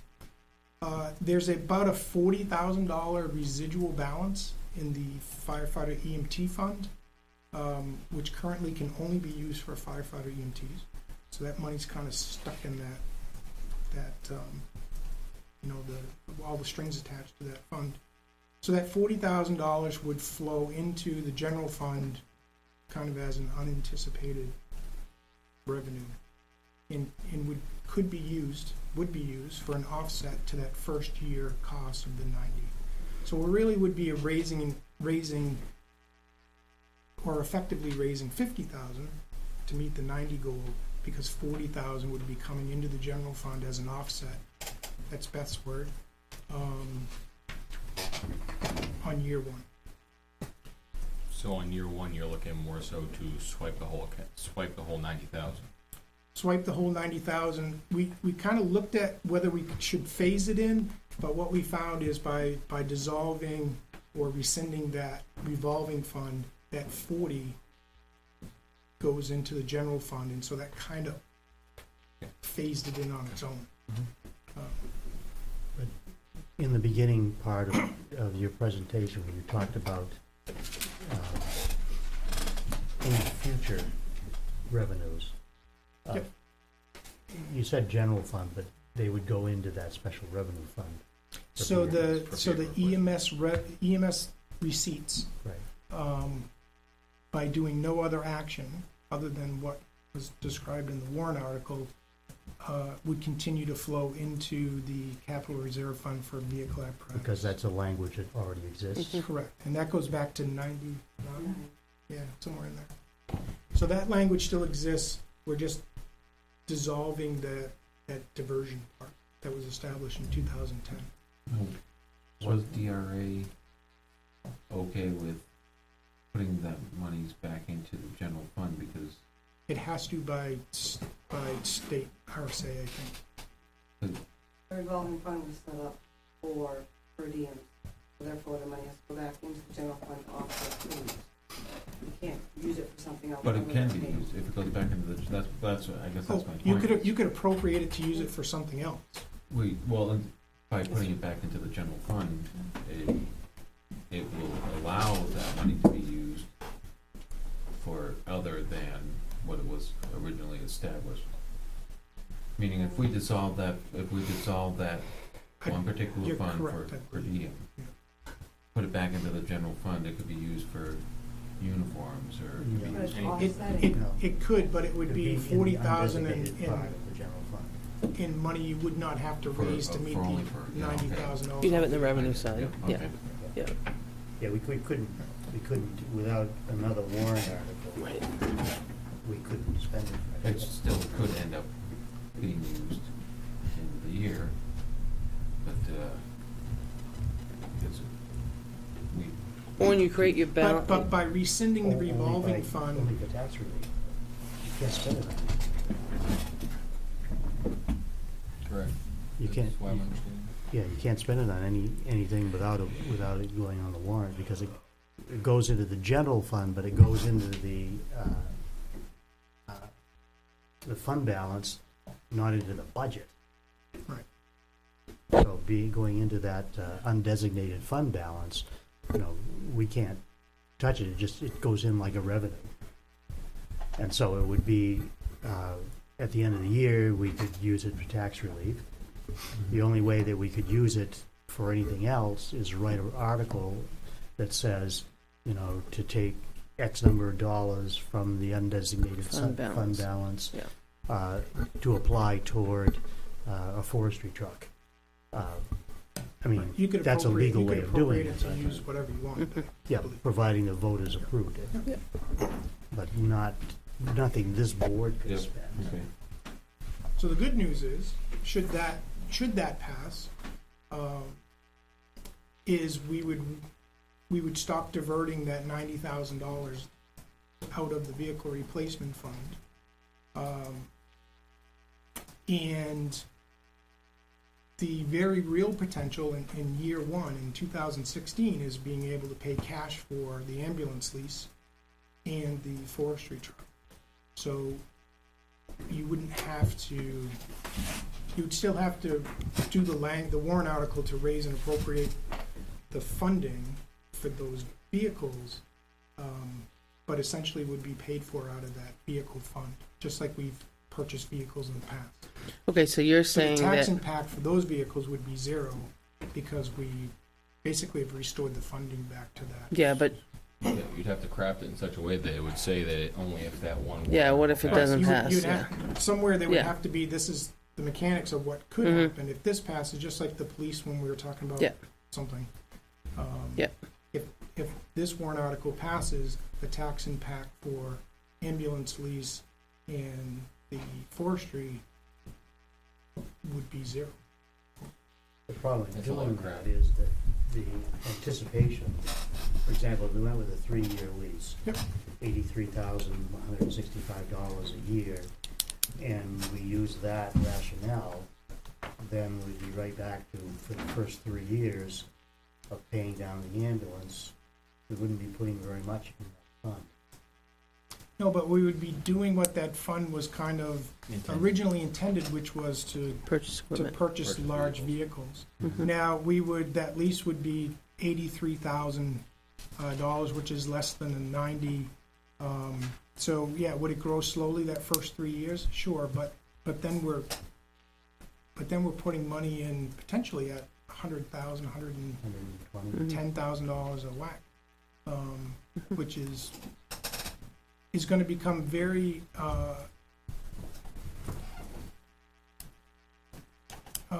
it's going to look very favorably amongst the selectmen 9 years from now when that next fire truck is due, which is probably a $450,000 purchase. The only one that's still gonna be here is Tom. And he'll look very, very wise. You'll look wise. And that's really the essence of this article is that Raise my chair for your pushing. is we're exchanging where we're taking that 90,000 from, and we're putting it into the operating budget. It is going to increase, the amount we have to raise by taxation, but it's a very consistent number over time. Whereas those capital purchases are very large spikes. Well, it's- the way you're explaining it too, I think it would improve the chances on both ends because it's almost a wash, is a within a few Take $1,000s 90, as far as for yeah. the first 3 years. Right. It's almost a wash as far as the application of the funds. It would, I'll think that out a little bit. Because really the cost would be 50 For 2016 for 2016. and 90 for 17. I think the challenge here Mm. is Crafting it, formulating a warrant article that people understand. right. Yeah, and that's really been the goal and the challenge together is to get something that's succinct enough that people can digest it Grab their hands around it. and to develop a coalition, if you will, of people supporting it so it's less susceptible to being undermined by I know. naysayers. Yeah. And I, she's gone. So, I think we had a very favorable presentation with the finance committee. I saw a lot of people who seem to recognize the potential that exists. That money that we're using for operating expenses today for the per diem firefighter EMTs, in my mind, is much more valuable going into that reserve fund and building over time for these purchases rather than being piddled away on a. Actually, I believe that the Finance Committee made a statement at last year's deliberative session to the effect that the $90,000 should be in the operating budget. Yeah, that was, that's my feeling, and I'm not here to speak for the finance committee. No, but There are a lot of somebody, head shaking I don't know yes. if it was an individual member or if it was a view of the committee as a whole. Yeah, she left. But I know that that statement was made last year Yeah. that, and this, gives a 3-year buffer. Mhm.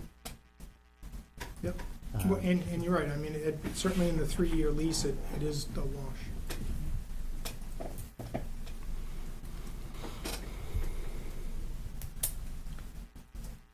The challenge is writing it. That's it. Yeah. If the board agrees I with think- it. Right. Yeah. And I think we have Beth's the first got, draft. I Beth, think the yeah, first draft looks. you have, Yeah, it you, just needs council. it just needs counsel. It's got That DRA's costs money, approval. so I got all the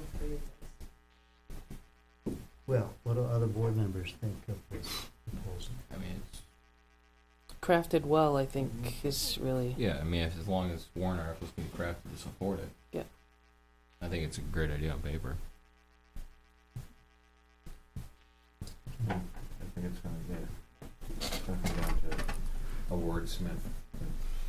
Yeah. And we looked at, how much detail you wanna put into it. The simplest, language we can get is the best. I think what we've already kinda kicked around, has been through, we've gotten some opinions through DRA. It is pretty simple, straightforward language. Deliberative session will be a great opportunity to talk about it. And again, I think that there's a number of people, certainly on the CIP group, that understand the value of what we're trying to do. And I think in the finance committee as well, there's, several, if not the majority, are looking that way. And that's just my opinion.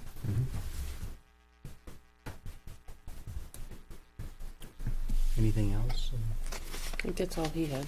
That's all you had, right? Yeah, the Jaws of Life, if anyone's on the fence on that, we just, not this weekend, the weekend before, we Last ran into Sunday. another car that, initial operations had to be modified because we couldn't cut the car that we were cutting. And that was a late '90s vehicle. It wasn't new. So, It's time to replace those. No, I The ones that you have, Hmm? the ones that you have just don't have. Yeah, the new car technology, the car, there's certain places in metals in the car that are just, they're tougher than the tool can shatter, so it's a problem. What's the age of the Jaws of Life? Do you I don't remember? know. They're older. No, I remember, it's been a long time. No, I think they've been replaced. I want to say 15 approximately. I know it's been a long Yeah, time. it's been a while. I think it's We have them more serviced recent every than other that. year. They meet spec. They're just, the technology has just bypassed the capability of the tool. It Um, happens. Going back for a moment to the forestry vehicle replacement. So are you recommending that we not only use the 30,000, but the additional 20 that's become available, so it brings the cost of that down to $10,000 approximately? I would recommend using all of the balance of that fund to offset that 60, Whatever it is, Yep, but whatever it is. you think it would be around $50,000 total? Yep, we looked at, we kind of estimated out, where we're gonna end up being, like, and according to this sheet, I haven't looked at these since we prepared these a month ago or so. We're looking at maybe 22.5 going into that account this year. Because we have we're taking 90 out for the per diems, we have 6,500, which is, 7,200, which is the cost of the billing company, so it's 97.2, and we're kind of based it on collecting 120, and so we're kind of in that. That's an end of year collection. Is that what- total. all that gets moved around in end of December, early January.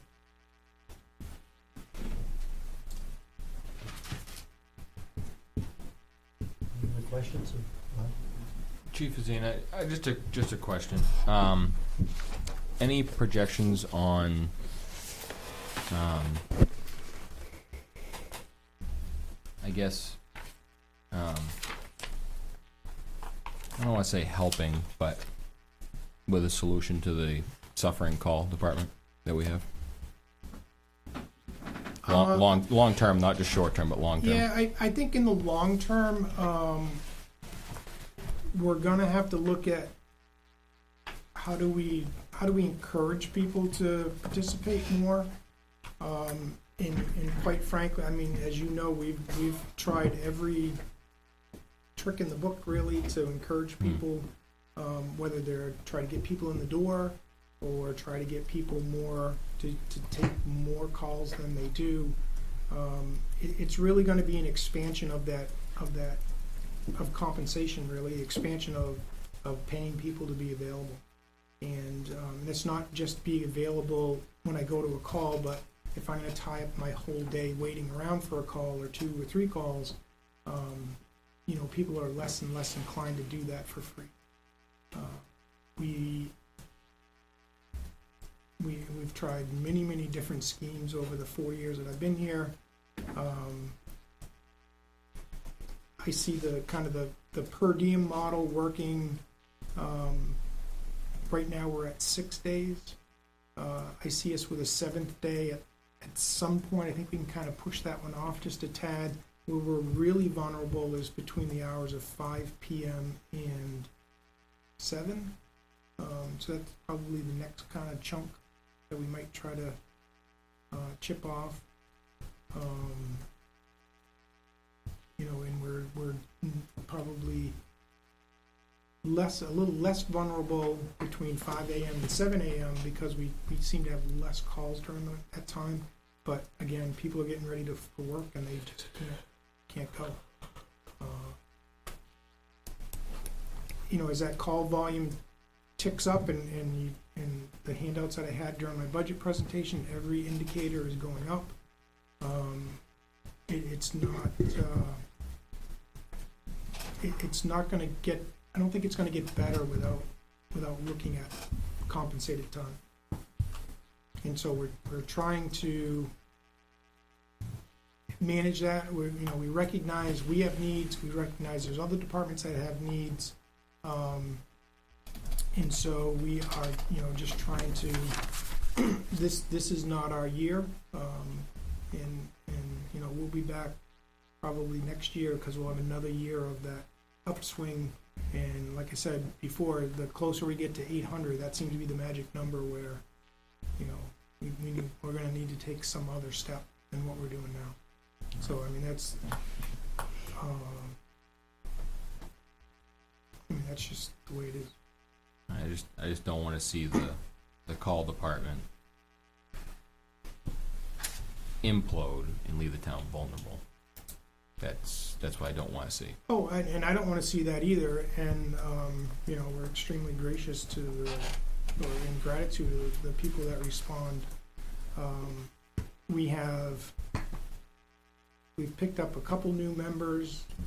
We have some more that are coming out of training that we've done. There's 2, I think, coming out of the EMT class that we've just submitted paperwork on to the state. The emergency first responder class that we just initiated should net us hopefully 3 or 4 people out of that.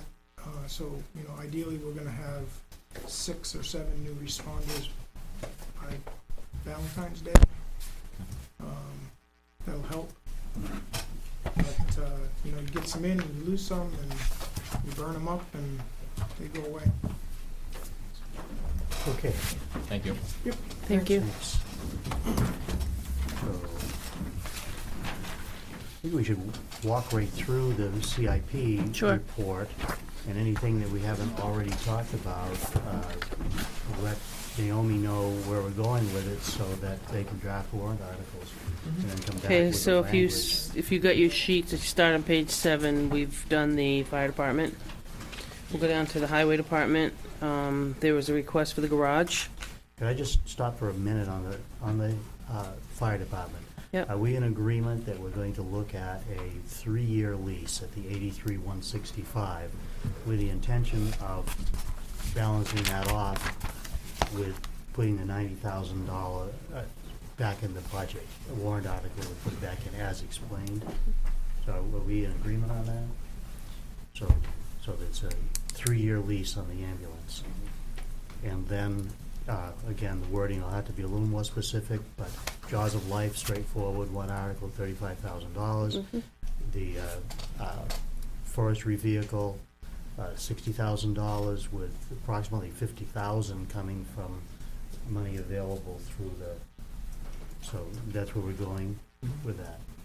Okay, so that takes care of And then the 90 we just talked the about. 90 you got it. Yeah. All right. Highway department, DPW garage. It's gonna be a bond, 1.36. Now, the important thing here is we haven't discussed how long a bond this is going to be and what it's going to cost per year, if it's a 10-year or 15-year, whichever. We can get prices for 10 and 15. I don't know that you want to stretch it to 20. No, I don't think so. No, I wouldn't want it. Okay. 10 would be, 10-year, 15-year numbers. I don't have them, but that's what we can look at. Second thing is road reconstruction. They bumped it up to 480 because you got 30 more coming from the state. Just, let's make it definite here, okay? We're putting a warrant article for the garage on the warrant, right? Yes. No question about it. Okay, so we're just And we're making- putting on the road reconstruction. Yes. Okay. Next one we want to talk about is you have a loader and you have a 6-wheeler. Loader is 185, 6-wheeler is 179. You want to do both? Well, the loader, Tim said that's a critical piece in a storm. Yep. Because that's what it's used for, to load the trucks. And he feels it's due for replacement, so that, He did mention something about rental of a unit, but then we're talking downtime to get that piece down here. You have to use the backhoe from the transfer stations to fill in. And then we're talking substantial cost for rental.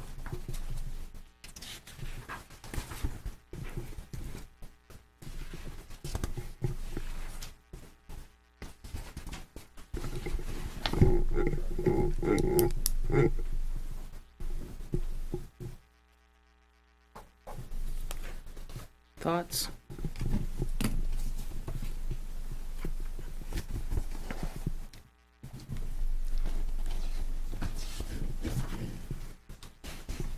I think we gotta go one or the other, frankly, on the. Yeah. I think we should do the loader, Loader, put the the truck. truck off another year. Jim? I mean, it does mean that it's throwing it out of sequence in the overall CIP plan, because it was up for replacement, but, practical matter, we're not gonna get all $3.6 million. right? Right. We need that garage. So you yes, and the loader off for, the truck off for a year? Yeah. Okay. Transfer station. Oh, we got a raise of a hand. Well, the financing of the loader, you gonna do a 3-year lease or? Do we have those numbers? No, is that what you want to do? We go with the grader was.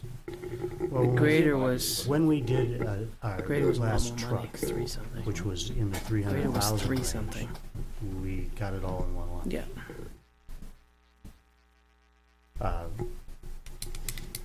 The grader we didn't because of the price. I think the grader was 3 something. Yeah, it was like 340,000. Yeah. But typically the trucks, and when we've purchased them, it's been a year each. We do it in 1 year. Is that the thought, or do you want prices for a lease? I don't think it would hurt to get numbers, would it? No, it wouldn't hurt to get them, but I would kind of lean toward buying it, because the more things we put out on leases, the more that we establish debt. And we're talking about with the garage establishing a long-term debt, which will not even exist until the year after. Right. So we won't be paying anything on the garage. Neither will in this. 2016. It becomes a false Yeah. amount that you're feeling like, well, we still have. but your No, but taxes what I'm are saying is. No, I know you're, yeah, I understand, I'm just saying, I'm agreeing with you. Yeah. That the more we lease vehicles. Yeah, I think we should reserve it for something that we really, Okay. it's too big to. All right, so the loader, yes, one time, T3, no. Go down to the transfer station. You wanna do both? We wanna do one. Skid steer was on last year as well, didn't pass. A little less this year. Scales, the outcry for scales and charging everybody the same has been, you've heard that.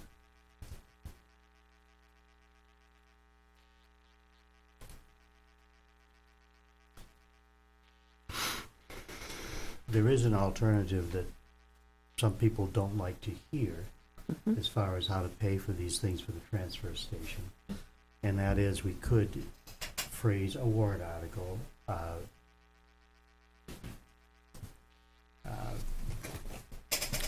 asking that the money be taken from the fund balance. Since we're putting $90,000 in that has been generated through the trash refund, we could pay for both of those without a direct tax impact. It all balances out in the end, you know it does, because it needs money that won't be available for tax relief. Good point. But that's another possibility. And it has been done many times over the years, it just hasn't been done in recent years. It takes it out of the voters' hands, puts it in our hands. Well, not really. I mean, you're asking the voters to approve a warrant article, say for $43,000 for drive-on scales at the transfer station, such money to be taken from the And reserve. undesignated fund balance. And that's, I'm tossing that out because I don't think we should overlook that possibility. Having just received $90,000 to put into there.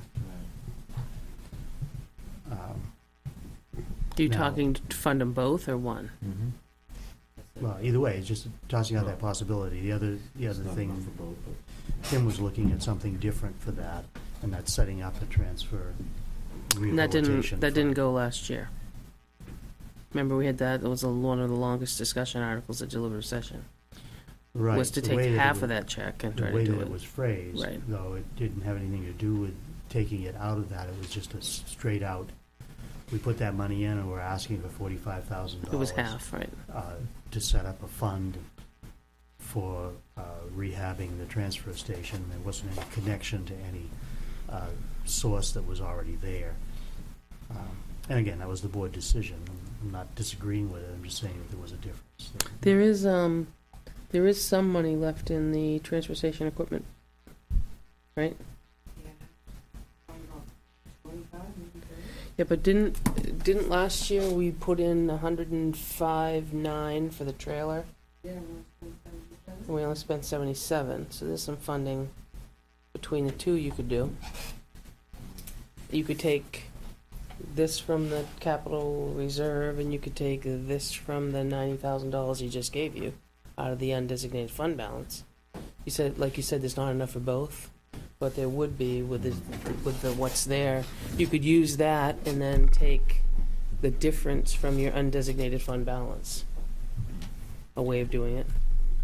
I guess I understand that the money is basically already there. And we're the agents to expend that, correct? For For the undesignated fund? No. It has to go to warrant? No, Yeah. that is what it was. With that said, Public Works Department's going for a lot this year. I think we really need to focus in on their needs. And I feel that what we have, I understand that there's been an outcry for scales, but I feel that this new system, the new funds that we've put into place already need to be adjusted. I wouldn't support scales this year. Not to saying that they're not needed, just I'd rather prioritize. Well, I think they're really needed because of all the flack we take on charging for things. You know, But the we're gonna be demolition adjusting stuff. that down, I'm assuming. Well, you're And still that's- gonna be estimating though. But yeah, it's Yes, still gonna- you're right. But again, there's a lot to go onto warrant right now, and I think that we need to prioritize. So I would not be in support of scales on the warrant. Well, how about the skid steer? Skid steer. Easy for you to say. Yeah. I would be in support of that being drafted to come out of that check we just got and/or. That would be almost a little kind of self-sufficient. Well, why don't we make the decision tonight that we're going to put the skid steer on the ballot? Do other people agree with Rick as far as not putting the scales on the ballot? That's one that benefits from this, would benefit from the scales. I agree with Rick that it's something that can be pushed off for a year. Yeah, I think that the way that we charge now is it hasn't been touched for a while, and it's a work in progress. And I think that can be pushed off till next year. I just think with the Public Works Department as a whole, we need to prioritize. Okay, then what I would suggest is, because I know that using money out of the fund balance is, and putting it on a warrant article is not an easy sell. I think that we should make the decision of putting the equipment purchase on the skid steer, which I'll try to say again, but that we reserve until we're aboard 4 or 5 rather than 4, as far as where the money's going to come from, whether we go to the fund balance and draft it that way, or whether we just put it on straight as a purchase, Okay. so that Keith will have his say. Beth, do you think there's about 25,000 in that fund? And the scales are off altogether? I think there's a lot on. There's a lot on the highway ballot. Yeah, we really want to put a big emphasis on that garage. You still gotta get to That's Parks and my Rec. point. That's my point. The other thing about the scales, and I agree they're absolutely needed Mhm. in order to be fair down there with the demolition material. But time and again, we're hearing Tim say that it has to be recreated to be a safer environment. And those probably are not something you want to install and then move. Yeah, I was gonna say, and then find out they're in the wrong place Yeah, after that so I committee think does we, the study. yeah, I think we ought to have a plan, and then, okay, this is where the scales are going, and then that's the time to purchase them. Yeah, I think that makes sense, so you could push it off to 17. See what 17 brings. Okay. Then you have Parks and Rec. You already did the police, you decided. Parks and Rec's on the last sheet. You've got Chase Park and Bolton Field. Chase Park renovations for 27.5 and Bolton Field for 80,000.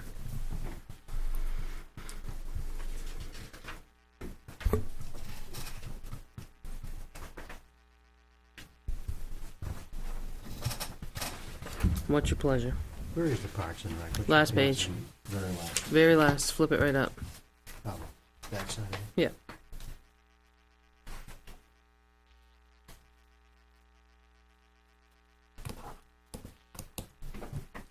The reason they were listed in that order, I think it was because when we asked the priority, Chase Park, because of the renovations and making it ADA compliant, was their priority if they had to pick one. Bolton Field, y'all know what Bolton Field's like. 3. This is what year number 3 is. This is the third year it's been put on, yeah. price is higher this year than it was last year. Definitely want to see the Chase Park renovations go on. The ADA compliant will be Yeah. huge, yeah. Yeah, absolutely. And,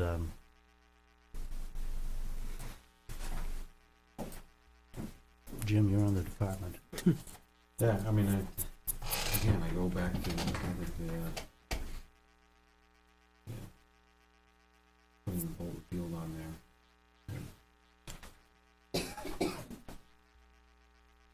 You know, I'll use the words of former selectmen, thick budgets, you know, diamond in the rough down there. And there's, just, to me, it's a safety issue, getting in there with the emergency equipment on a day of a football game. Because there's football and soccer at the same time. Mm-hmm. Going down that long, narrow driveway. Adding some more parking spaces would alleviate that whole issue.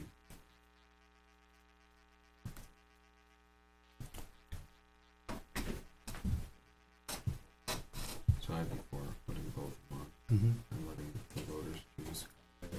Due to Okay. safety, I would be too. Okay. I don't think you're done yet. Could we just take a look at the patrol car page? Yeah. Just so I, The police department? yeah. Just,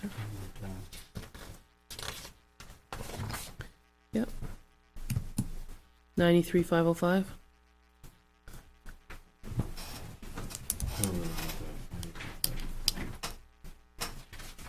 Yeah, 93,505 is the total.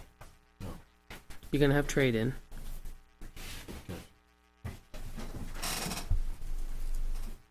So it's a 3-year lease contract, lease to own, Mm-hmm. the 5 vehicles. Right. The first actual cost for the first year after trade-ins, even though I know the 93,505 has to go on the ballot, Yeah, would be the 78,505. approximately. Yep. Yeah, approximately. And then the next 2 years would be the 44,825. Correct? That's what it looks like, yeah. Okay. And we're looking at, I thought that it was Raynham Dodge that was the low bid here. It is. Yeah, by $300. But has he changed?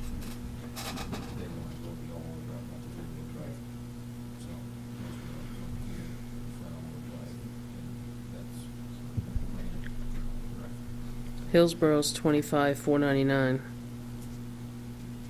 26,934. But wouldn't we save with the tax if we stay in New Hampshire? Well, I didn't know. That's why. Yeah, I he's asked. supposed to be That's a looking question, into yeah. that. That's a question that Tom had. The proposal was for all-wheel drive chargers, not for the rear-wheel drive, but they Right. quoted for the Yeah. rear-wheel drives. Yeah, no, I know. Well, they quoted for both, but Hillsborough was more expensive by quite a bit. Quite a bit. $1,800, Yeah, thereabouts. for the all-wheel drive. So that's why I asked the Mhm. chief the question about sales tax. The sales for, right. That's a good question. Yep. Absolutely. But then maybe he's changed his mind here, I don't know, talking about tonight. Change his mind as in, Well, he said it was a New Hampshire dealership that he was looking at. okay. Okay. So we're putting the warrant article on. It's a matter of getting the right details. Yep, they all are. How much is the deliberative session get to all 50 people? We do need to craft these so that when it comes to in a mailer, that it's, Yeah. it gets to the other It's still, 5,000. Can I just say something about the mailer? if you must. It would be, Oh, you have to go to the podium, though. If we that one. No. Last year, it seemed like the mailer language didn't get to me until late, and there wasn't really an opportunity to correct mistakes that were in that. So and the mailer is important.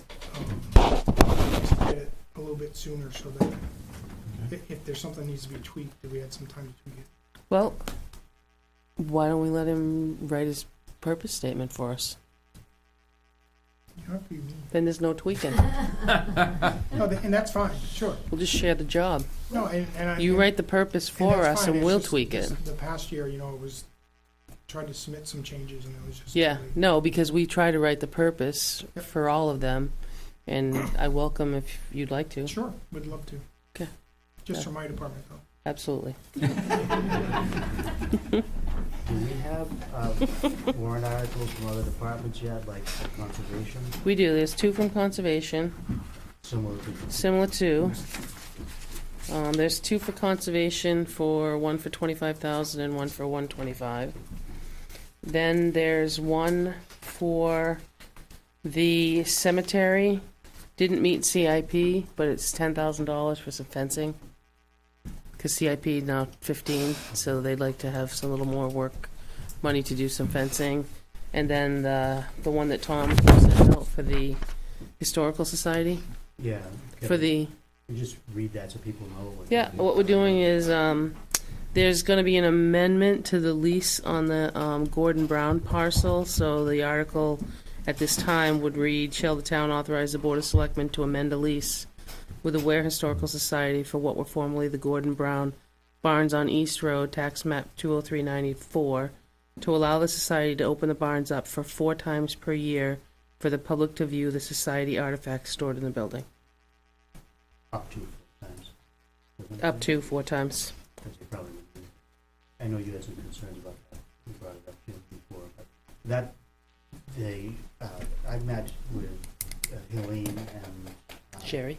Jerry, a long time ago, and we sent all of their requests for changes to Laura. Yep. And I think there were 4 or 5 changes. The rest of the changes that they wanted to see, we can't do. Mm-hmm. It's a legal matter, it has to be the way it is. Yep. Things like applying for abatement of taxes each year and other things. This one, Laura said, would have to go on the ballot because it's different than what the initial one was. So this is a draft.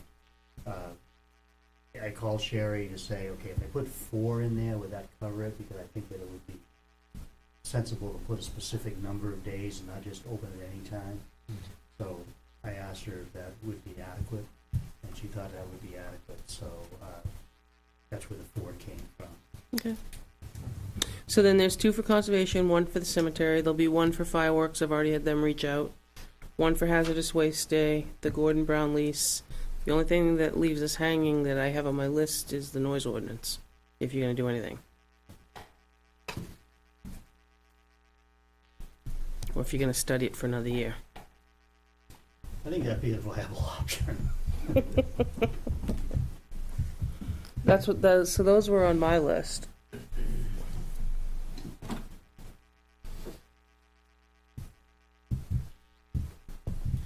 Well, let's face it, we're nowhere near having a finished product in hand. No, we can be though, pretty close. Yeah. By the 28th, we'll have pretty close. No, I mean the noise ordinance. Oh, I thought you were talking about the Warren article. I'm like, Not have the no warrant. fear. Have no Talking fear. about just the noise ordinance. You guys all got the permissible fireworks one, right? I don't know what. Yes. I didn't know if we should just do the fireworks one and put the rest of it away, or... Well, I think that would, and speaking from the person that's not for the noise ordinance, that would be against the whole reason the noise ordinance was brought to us. Yeah. Which would have to do with gun ranges Yeah. as well.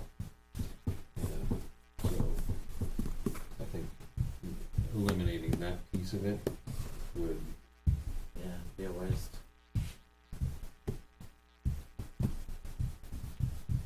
So we still have to have a discussion about that, but, Yeah. or a decision. For tonight. No, we're not ready for No, tonight. not right now. So that's all, I mean, if I put all those together with the wording, see where we are. and we can put the numbers together for the budget, the default. You guys have to look at that, but, I mean, Beth followed the RSA, so, But what's, The other one is the contract, the police contract.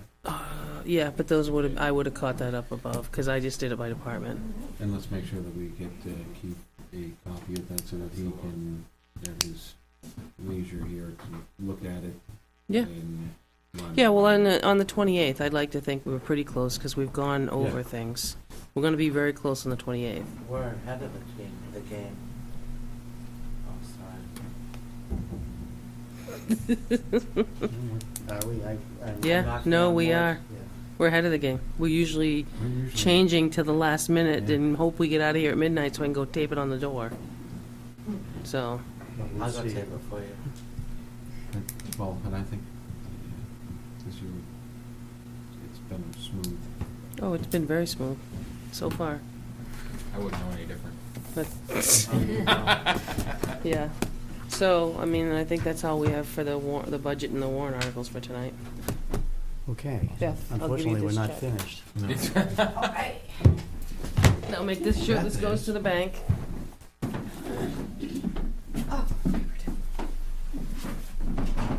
Okay, we're all set? Yeah, okay, next we have the approval of the minutes of 11:30 and 12:07. I don't have 12:07. Yeah, 12/7, that's my apology. I didn't get them till I was already gone Friday, so. Okay, I didn't have very many, well, maybe I did. On the November 30th, on the first page, when, under the award presentation, does anybody remember, it says Grandier Mountain? Oh, I thought it was Grafton Mountain. I don't know, I left that alone. I thought The so. tape because- sounded like Grandier, but I'd never heard of it, so. Yeah, I'd never heard of it. I mean, definitely we're talking about Grafton, Okay. which is up,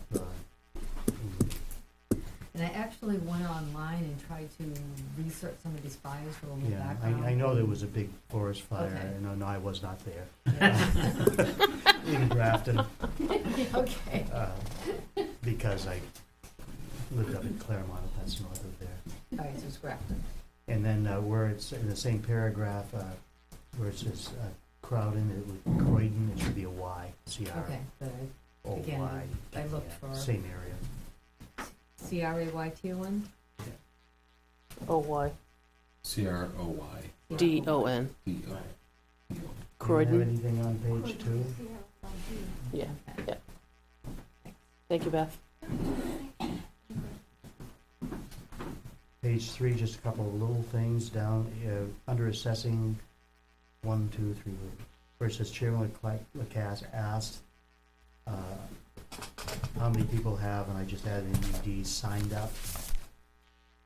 And then Google Maps, I capitalized Google and Maps at the end there. Next page under land use, I have a question mark, I don't know why, but let me read it. If you hire the town engineer to go look at something, someone else pays for it instead of an escrow account, I should say out of an escrow account, shouldn't it? Yeah, if we do a one-time, if we hire someone to go look at, all I can think of is Bob Silva, we had him go down and look at the parking lot right there. Wasn't really a project that was going before the planning board, so there's no engineering escrow created. So what happens is we send the town engineer down, and whatever the bill is, we pay the engineer, and they reimburse us for the exact same amount.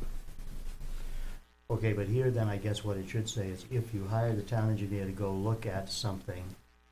A project, I would say. I was just gonna say. A project, A project, the yep. town pays, instead of coming from an escrow account. Those aren't town projects, right? I would say that, yeah, I would say the town pays. And the contractor would reimburse us versus an escrow account.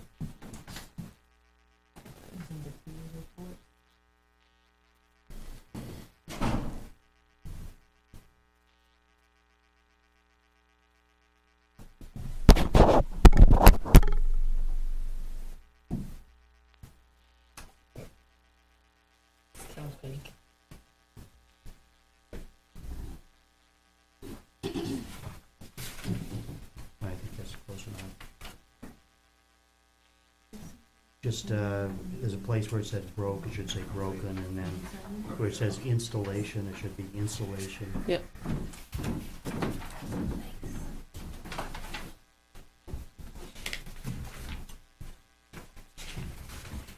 That's all I have.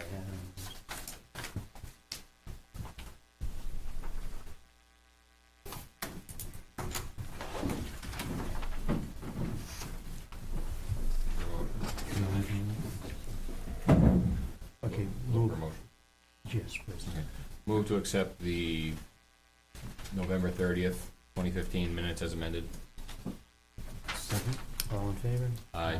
Aye. You have a manifest? I've got it buried here somewhere. I knew, man. Yeah. Is there enough signatures? Or I'll look at them if you Yeah, want. you gotta look at it. There's gotta be 3 on all of them, so. I move that we order the treasurer to sign accounts payable and payroll checks dated December 17th, 2015, as included in the following manifests. $40,677.99 for weekly payroll, including payroll taxes. Supplemental payroll manifest of $27,525.60. Accounts payable manifest of $83,391.75. And the biggie, Hillsborough County payable manifest, $994,764 for the 2015 county taxes. Total manifest is $1,146,359.34. Also, since there's no selectmen's meeting for Monday, December 21st, 2015, we order the treasurer to sign payroll checks dated December 23rd, estimated to be about $45,000. Furthermore, to order the treasurer to sign up to an amount of $40,000 for accounts payable that cannot wait until the next scheduled meeting of December 28th, 2015, without incurring late charges or interest. Reports and actual check accounts will be reported to the Board of Selectmen by inclusion on the manifest memo in the next scheduled meeting. Is there a second? Second? All in favor? Aye. Do you have a copy? Is there a copy of that? Do you have a copy of the manifest? The new one? I'll put it May not with be the, the new one. I'll put it with the minutes. She Okay. came, Beth came back. Oh, 114635934. 11463593. Yep.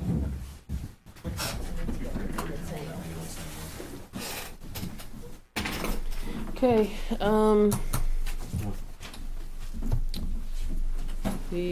there isn't, I just changed a couple things. The requests for no-through trucking, the three departments are working together on that map. The fire, the police, and the DPW, I think it felt that it was better included if you include the fire as well. Can I interrupt you for just a minute? There is another warrant article that we need, that we talked about. We need a public building and maintenance fund warrant article. Government building. Government building and We had to put money in there because it's down to like $15,000. We didn't do anything last year. But, thank you. I did have, when we went over and looked at the town hall projects, remember we took a field trip over there and 2 gentlemen joined us.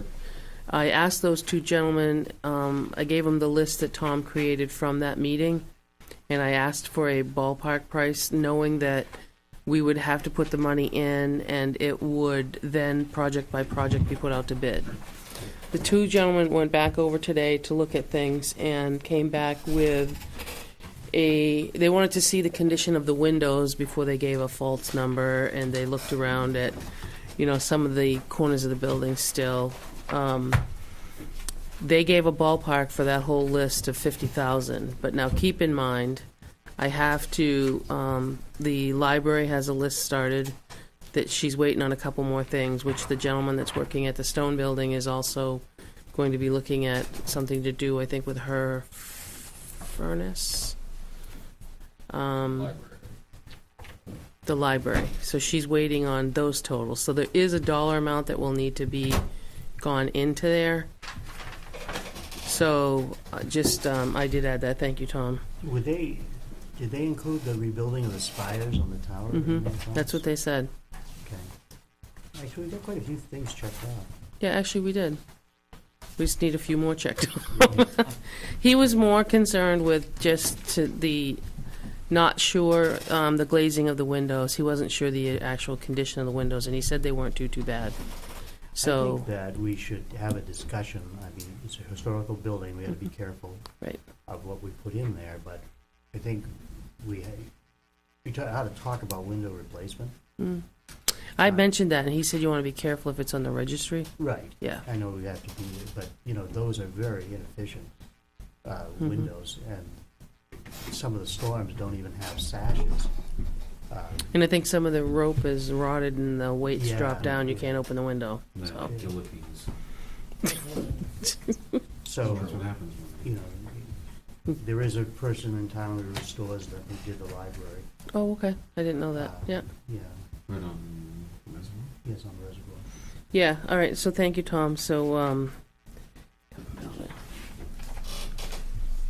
once that number, I'll get the list from Chris to make sure we have numbers. But you're looking at a sizable amount of money there. But we've done a lot of things off the list, and we've done a lot of things this year. We can have that list available too as to what we've done. Thank you, Tom. Yeah, I hope you look at. I personally think the town hall looks so much better without all those bushes. Oh, I do too. Oh, I agree. Yeah. Even if we just mulched and didn't put anything back there, it just looks so much cleaner with all that stuff gone. Yep. The Just a question, speaking of bushes and removal, that stuff around the town pump, was that gonna go on warrant under his budget, or was that just, he was gonna remove those? I forget. all right, the town. The town. Oh no, compensation. that was on the sewer budget. Yeah, that was. And he was gonna just do that? Yeah, because that's a what do you call it, enterprise fund. Yes, okay. So whatever In it and out. costs to maintain that goes back to Okay. And we per did unit. vote to expend that? you put it in the budget. Okay. Draft noise ordinance we talked about. No through trucking, I just wanted to know that 3 of them are working on it and it wasn't just gonna be the 2 of them. Budget presentation, we did what we said out we were going to. 28th, you'll get, what I'll have Beth do is I'll have him give you a complete budget and default. And then if you want, I'll throw you out a draft, before the holiday. You guys can look at it before Monday night on the 28th. And then next week we're not meeting, but before the holidays I'll send you out a draft of kind of what it looks like at this point, so that we can talk about it on the 28th. As she had said to you, she sent Lori did an email about their finance. They're meeting the 4th through the 7th and hope to get everything together of January. She sent that to the Board of Selectmen? No, she said it here. Oh, okay. And she And said she, tonight, yeah, she said it here tonight, but she also had said it to me. Okay. And then the other dates, those have not changed at all. And then I have my schedule down below for next week. I would like to just go into a quick non-public under C for a tax payment arrangement at the end. Anything else? Not, I don't think so. I can't think of it off the top of my head, but no. Okay, anybody here for public comment? Uh-oh. I waited, I might as well say. The way I see it, going back to that issue with the logging truck in Sugar South, I mean, I showed you people photographs, okay? I think Keith said he liked my portable television, my new smartphone. I did follow a logging truck out one day and saw him spin the triaxle on right exactly where it's torn up with the right trailer axles. I saw it a few days either before or after that. one of the chip trailers went out, and I know Ricky knows those guys run heavy. I mean, extremely heavy. Well, Tom, you live on a corner. Sometimes it's foggy there. I think you have a picket fence, if I'm not mistaken, or you used to. Yeah. Somebody miscalculates, and they go off and they hit. They've got liability insurance to cover that damage. So why aren't we going after that logging company? Not with a bond, unless you feel it's necessary. I'm not against that. But if Tim's not happy with that, I still think that by some stretch, some rule or regulation or law, I mean, that's technically destruction of town property. They should be liable to cover the damage that they created. I think Tim came to us and he felt that, that corner was already in. Well, when they pave the edges, they taper it off. But it wasn't broken up until he spun those triaxle tires on 2 trailers on that as he made that corner. He could have probably made it wider, but he'd been on the wrong side of the road. That's not a good road to go out on the 77 with a 45 or 48-foot trailer. Let's face it, that's not a good intersection for that. But that being the case, the other time you guys post the road to a weight limit, and trucks still go up and down that. Nobody pays attention to those signs during mud season when they're posted, not roasted. They're posted with a weight restriction because it's mud season. It's the ground thawing, the pavement gets mushy, and the trucks go over it, and that's what breaks it up. So you post the roads, but nobody pays attention to them. That's an issue we need to look at. Yeah, well, it comes back to, our 60 square miles of territory, and at the very most having 2 cruisers out at a time, and many times just one. I understand that, but in this particular case, you had an eyewitness named me with I know. photographs. I I know, mean, but that's cut and dry. The evidence is there. I mean, there's just no way I was arguing. referring to what you said about nobody observing the weight limits on the roads. I mean, Oh. You know what I mean? You have to have sufficient patrols out for them to see those vehicles on the posted roads. Well, since Knoxland Equipment has moved to Hopkinton or wherever they moved to, we don't have the truck traffic. And since the dairy farm has moved, we don't have the milk tankers going up and down every 3 or 4 hours, all day, 24 hours a day, 7 days a week. So that logging truck is the only tractor trailer that goes occasionally. R&L out of Manchester will go down to deliver something to Brian at the garage, the guy that builds them. Yeah, there's not Says a couple of people that drive trucks down at the old farm. One guy, but when he comes in and goes out, he stores a truck, he parks a truck, Fisher Transportation or something. Yeah, I know the guy, I've talked with him before.